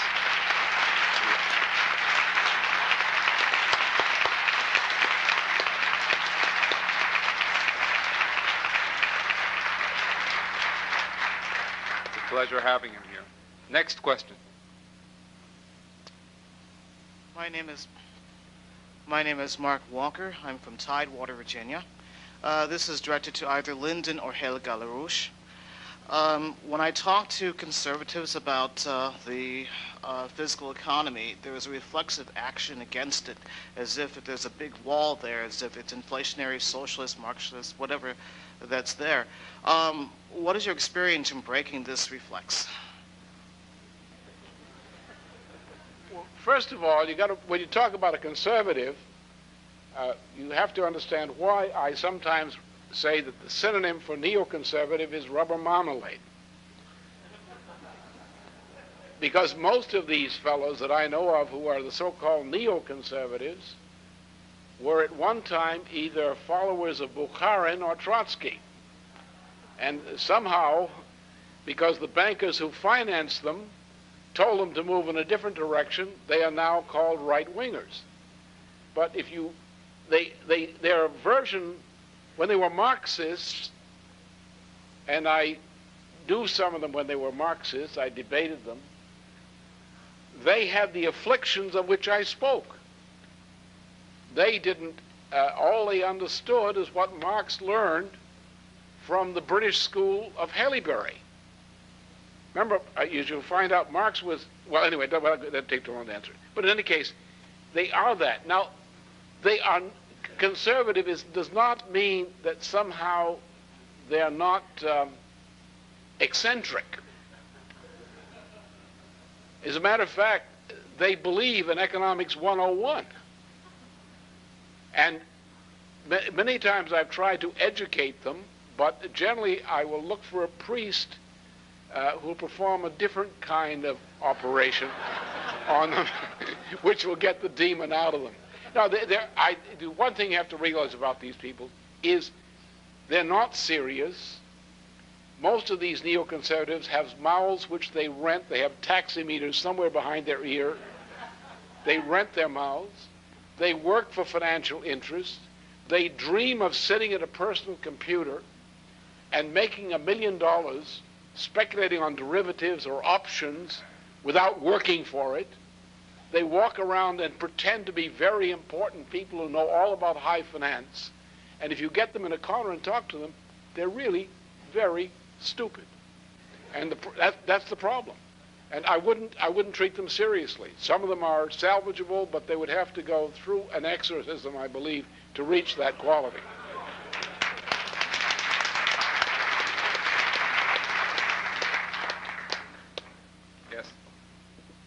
Yes. My name is Shartee Hilliard. I'm from Atlanta, Georgia. And I wanted to make a comment and then ask a question. My comment is that during the course of this morning and I guess part of this afternoon, and in some of the talks that, at least the talk that Mr. LaRouche presented, I noticed that most of the people that he referred to in the educational process that would help develop us as a people and help move us along on the path that we need to be were most of them were of European descent. And I think that kind of brings about an imbalance of what the truth is and what we need to be looking at in order to really educate our people to present their best foot forward for the future. Not only that, my question is this organization as well fighting for reparations for those atrocities done to African people since we've been in this country? In addition to that, I think that in order for us to reach out to help anyone outside of our immediate environment, we first have to learn how to treat each other. And I want to know what is going to be done about what has happened to the people of this country, the natives, and those people that were brought here to build this country. And when will this organization take a stand on that issue and represent what is, as Reverend Bevel said, constitutional righteousness right here at home? Anybody can answer that question.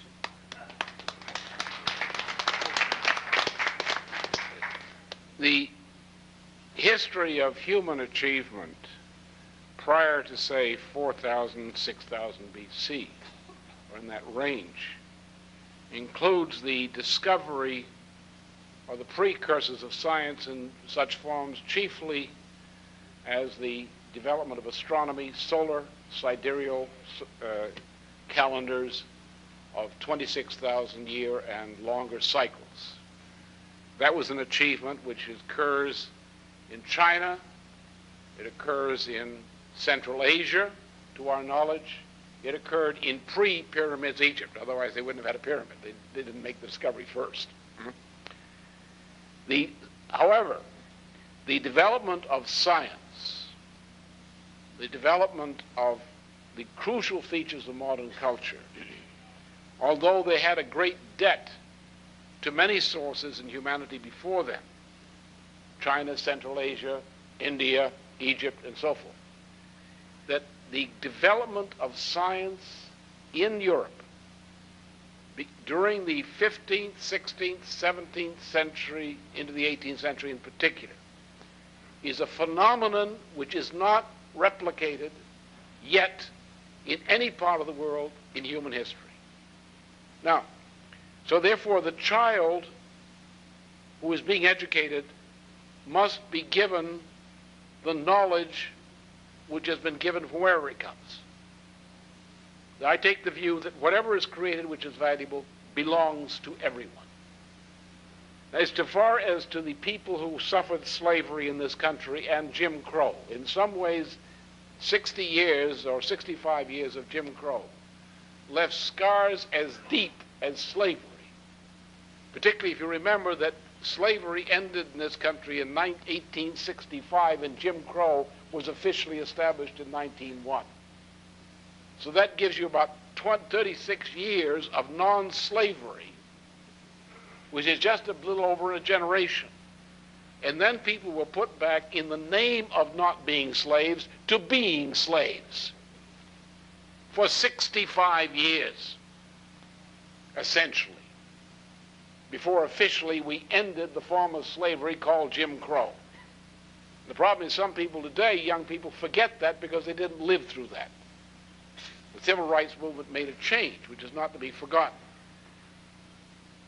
The way to deal with the suffering of the people who were slaves, what can you do for them? They have died. The people who were slaves in many generations before 1865, the people who were the survivors of those who were dragged out of Africa by Genoese, British, and Dutch slave traders, including the slave trading family of De Leon that founded the Scottish Rite of Freemasonry in the United States and that founded B'nai B'rith in 1843 for the British Intelligence Service. What can you do for justice for those who have died? For those who died because they didn't make it to the boats? For the men who died because they killed them because they wouldn't make good transportable slaves in the world?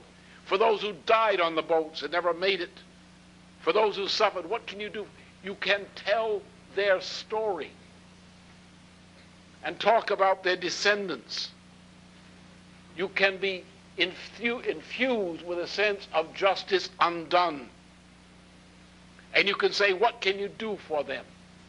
You can take the children of their descendants and you can educate them to the best, and you can give them opportunities for the best, and you can create a country in which they have justice and participate in it. And then they can look back in their imagination to their departed ancestors and say, you suffered, but your suffering was not in vain, for we have arrived at the land of justice, and your journey was not in vain.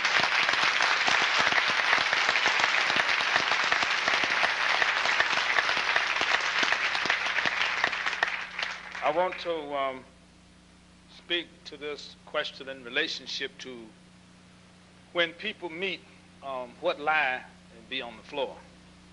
So you got to always say, are we discussing truth or are we discussing a lie?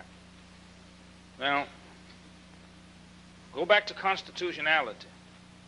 When I meet a human being, the question is a thing called greeting, to speak to people.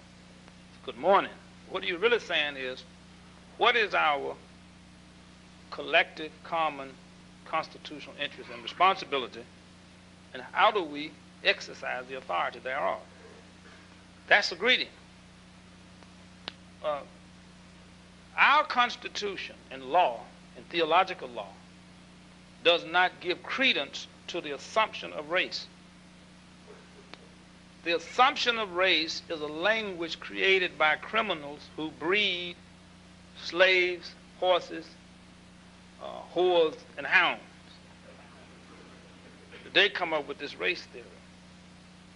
So when you come from God's law and you come from constitutional law, there is no assumption of race. Now let me tell you what this assumption of race keeps us from addressing the constitutional interest.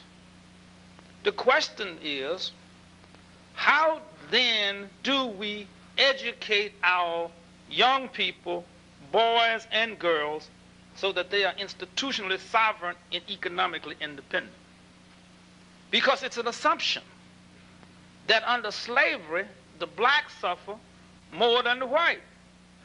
It's not true. I had to learn this in terms of when I was in a marital situation. I'd be hurting and I thought my wife was happy. When communication breaks down, the internal suffering is as great in both persons. You see? So when slavery exists, you have two sick psychologists. You got an arrogant man in a relationship with a coward man. You got to psychoanalytically solve the problem of the cowardice and the arrogance, because both men are ill. So the question becomes, who owe who? Don't nobody owe anybody anything. The question is, how do you correct the problem? You see, if you start from an assumption that someone oppressed someone, you will never solve the problem of oppression. You must understand that oppression of a person and a people is the result of not having integrity. Please understand that. And I'll, whoever needs to work with me further on this, I will explain that to you in scientific details. That it is impossible for a human being to do what God told him to do and be oppressed. That is not even possible. That is the biggest lie we have to get out of our heads and out of our language and out of this culture. That the law says you reap what you sow. That's not just a flim-flam statement. That's a reality science. Because we don't want to go deep enough to really know that. You see? Because when you get in terms of an oppressed relationship between, say, groups like blacks and whites, when you go back and study what is going on in the internal relationship between the black man and the black woman, or the white man and the white woman, you have both of them participating in oppressive internal marital relationships. So you can understand that. You can say, okay, we got a sociological oppressive state. Well, where does it come from psychologically, and where does it come from in terms of interpersonal relationships? And so when you get into the disease state between the black male and the black female, or the white male and the white female, the disease state is the same. So if you come on that from a science point of view, you got to correct both of those problems. Now, let me just say one other thing on that for the sister here. Lynn said today that there is no math to describe this creative process, and it doesn't exist. There is something that does, which is called integrity. What integrity gives a person is the ability to correctly analyze history. It also gives them the ability to correctly and truthfully interpret society as it is happening, and it gives them the ability to create scientific plans for the future. All right. So who can decide the outcome in the future? Those who have integrity. Now, it has nothing to do with race, because there's no such thing. The man, male or female, who develops integrity can correct the problem. And this is how Paul wrote it. He says, and when the perfect is come, the imperfect will pass away. Now, so what are we calling you to be? We don't play about it. We are calling you to be perfect people. Y'all think that's too much? Because as long as there are crooked people, there are going to be crooked systems. So if you want a straight system, you got to have what? Straight people. Now, you may think that's too much to ask of you, but we'll get into workshops later on. We'll show you how that's done. So where we are now is no. Don't nobody owe me anything. I owe people. If God created me in his image and likeness, and I don't assume that responsibility, there's nobody to stop me from doing that. Our job is to awaken the peoples of the world to this fact. And when we get this lie off the floor, people will stop arming and shooting at each other. That you are the source of your own oppression. Please understand that. And I know that men, black folks, fight about this all the time, Lynn. And this is what I fought about in Birmingham. And when I got the young people to understand that, they was able to change the situation. And when we get them to understand that now, they in fact become the leaders. Because when you go through the process of confessing and repenting and correcting and forgiving and making a motion in the interest of the whole, you will always see in that equation the contribution you made to your own oppression and the contribution the other person made to his own oppression. In other words, white folks have oppressed white people. White people are slaves. Why do you think Clinton said, well, your boys can now be girls? No schools. I mean, white folks are slaves. They're in trouble. So don't assume that the guy who has a privilege is free. A man with a privilege is a slave. You're free in terms of when you know how to scientifically exercise your rights. And the white people don't know how to do that. They do not have an equity. They don't have an economic system that Lynn is talking about, which has nothing to do with white people. It has to do with a level of intelligence.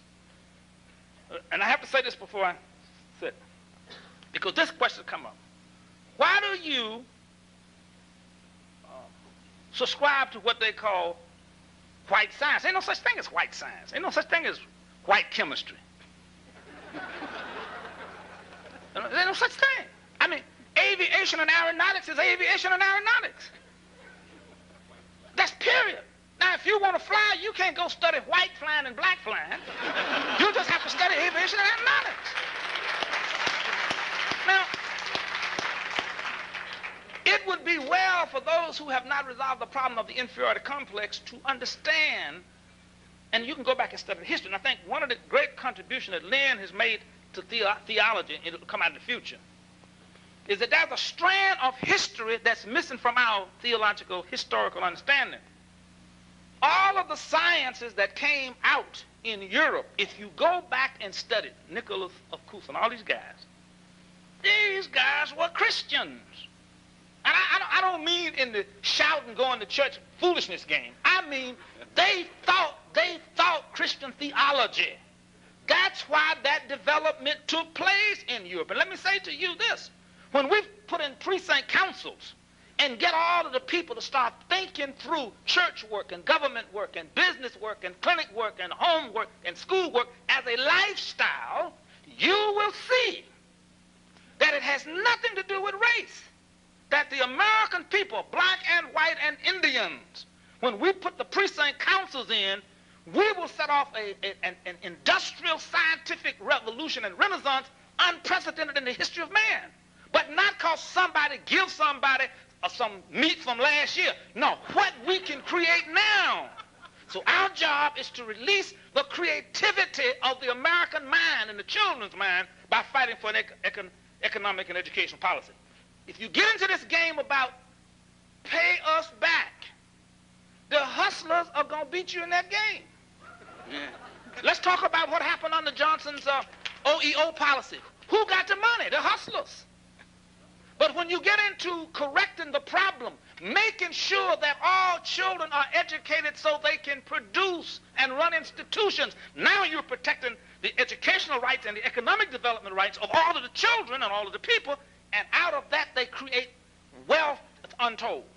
So when he gets into this thing about there's no limits to growth, so don't fight for that. Fight for real freedom. And then we'll liberate all of the people, and we'll have a whole new world. And please believe that there is no such thing as race. That the Constitution doesn't cover it, and God doesn't cover it.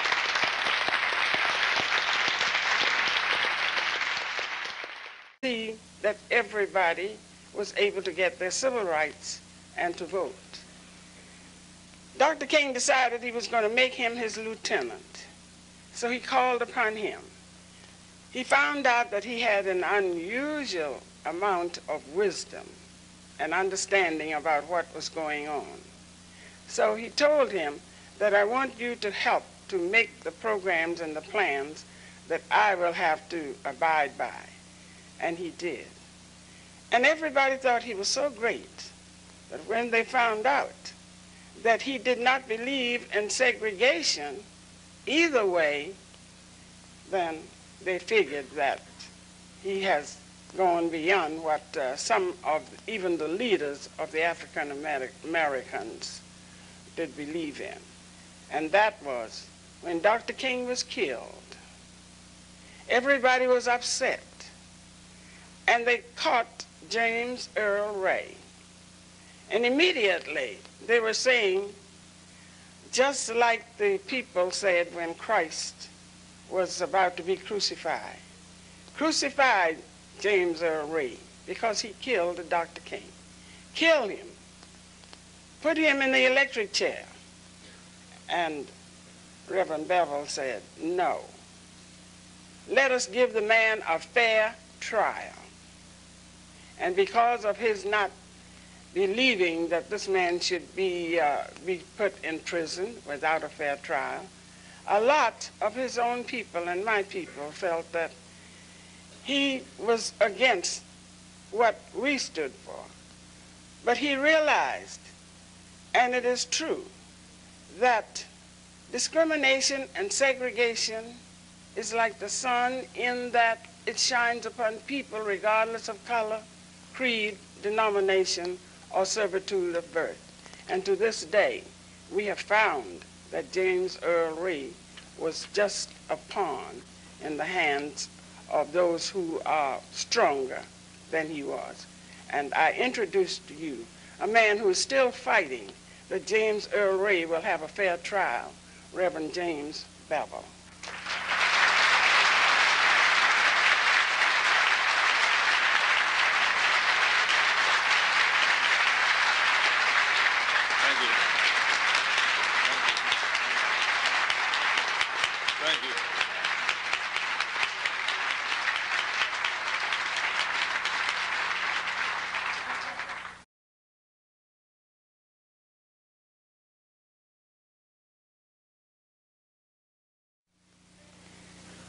I would like to say about this wonderful speech that was given.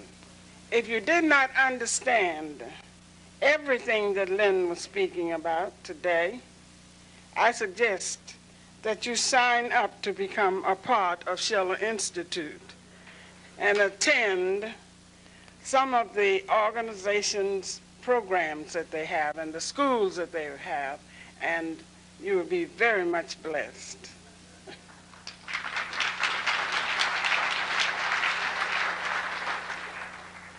I asked the next speaker, what did he want me to say about him?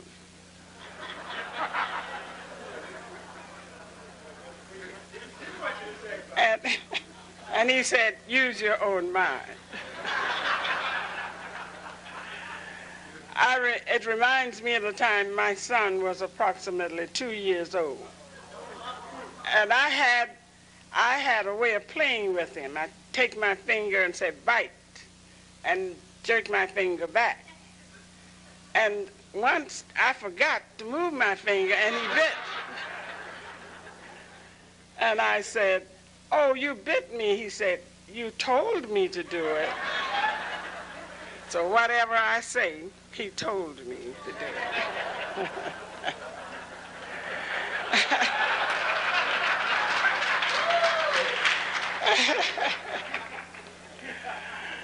Our next speaker was born in Mississippi. His father and mother gave him a wonderful foundation. It taught him to love, to respect, and to understand. And that he did not forget. When he was born, his mother looked at him and said, oh, he's so small, but he has such a big head.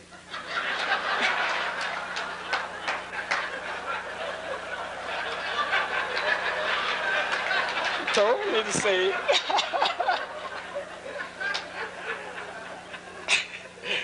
And his father said, that is an indication that he has a lot of brain, and I'm proud of him.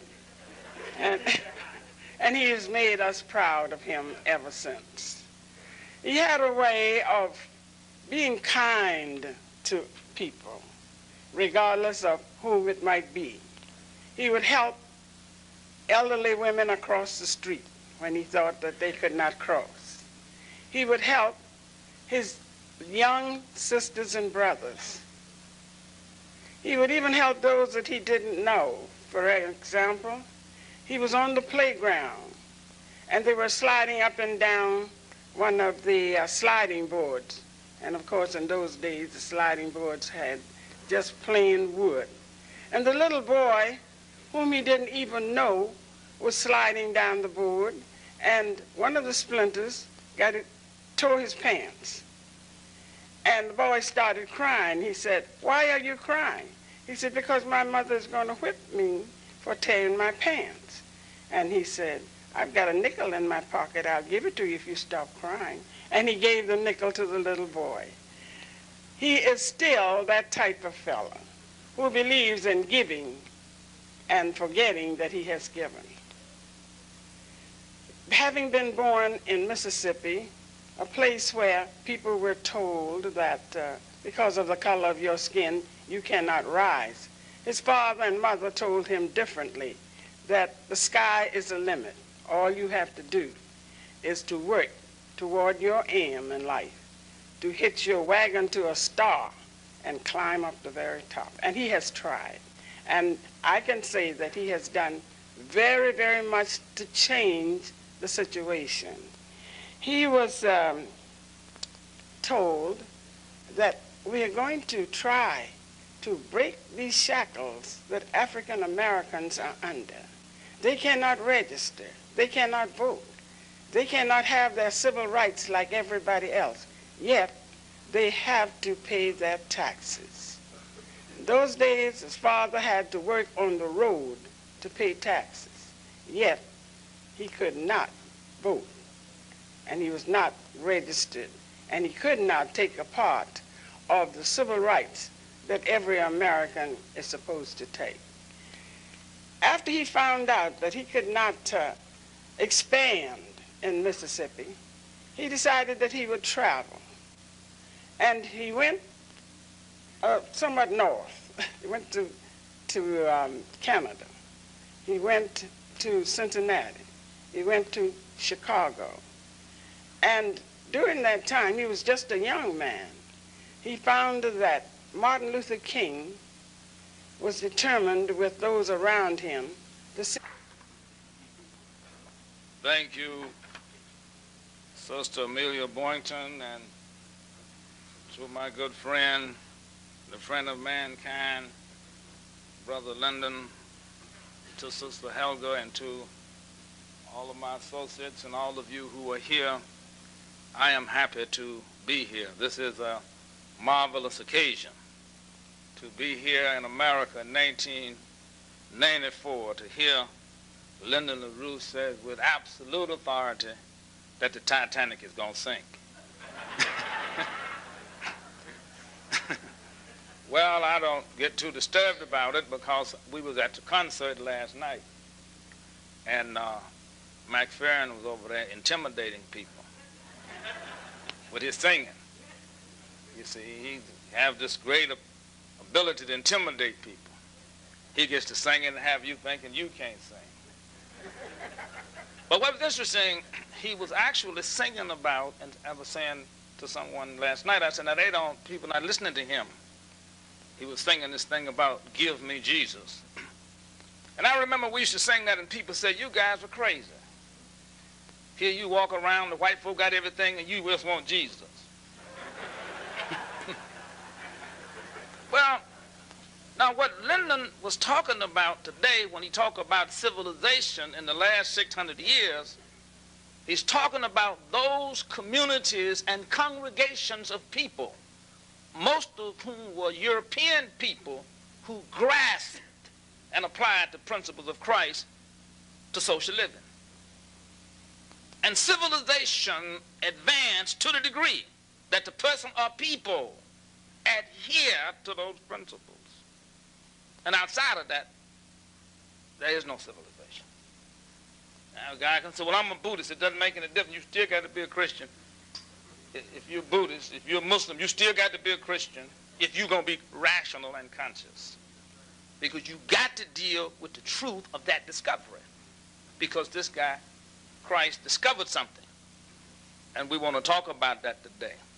Now, when I was asked to speak on this thing of James Earl Ray and Dr. King, all this energy came up in me, and because I was there when King was killed, and this is a horrendous experience. But I went by to see Lyndon, and he have this marvelous ability to help you get rid of your rage. See? That's what a doctor is, a man who help you get rid of your rage. And I want to talk about that because it's seriously significant. I was working on a song, and I want y'all to help me sing it. Just one verse, and we work on it later on tonight. And so everybody can sing. The only thing that don't sing is the buzzer. Everybody. All the birds sing but the buzzer. Now this is a simple little song, and it's called, which side are you on, boy? Which side are you on? Which side are you on, boy? Which side are you on? It's a very simple song. All right, now here's the verse, so I want you to hear it. Lyndon LaRouche spent 5 long years in jail because he would not bow and scrape to the ADL. See?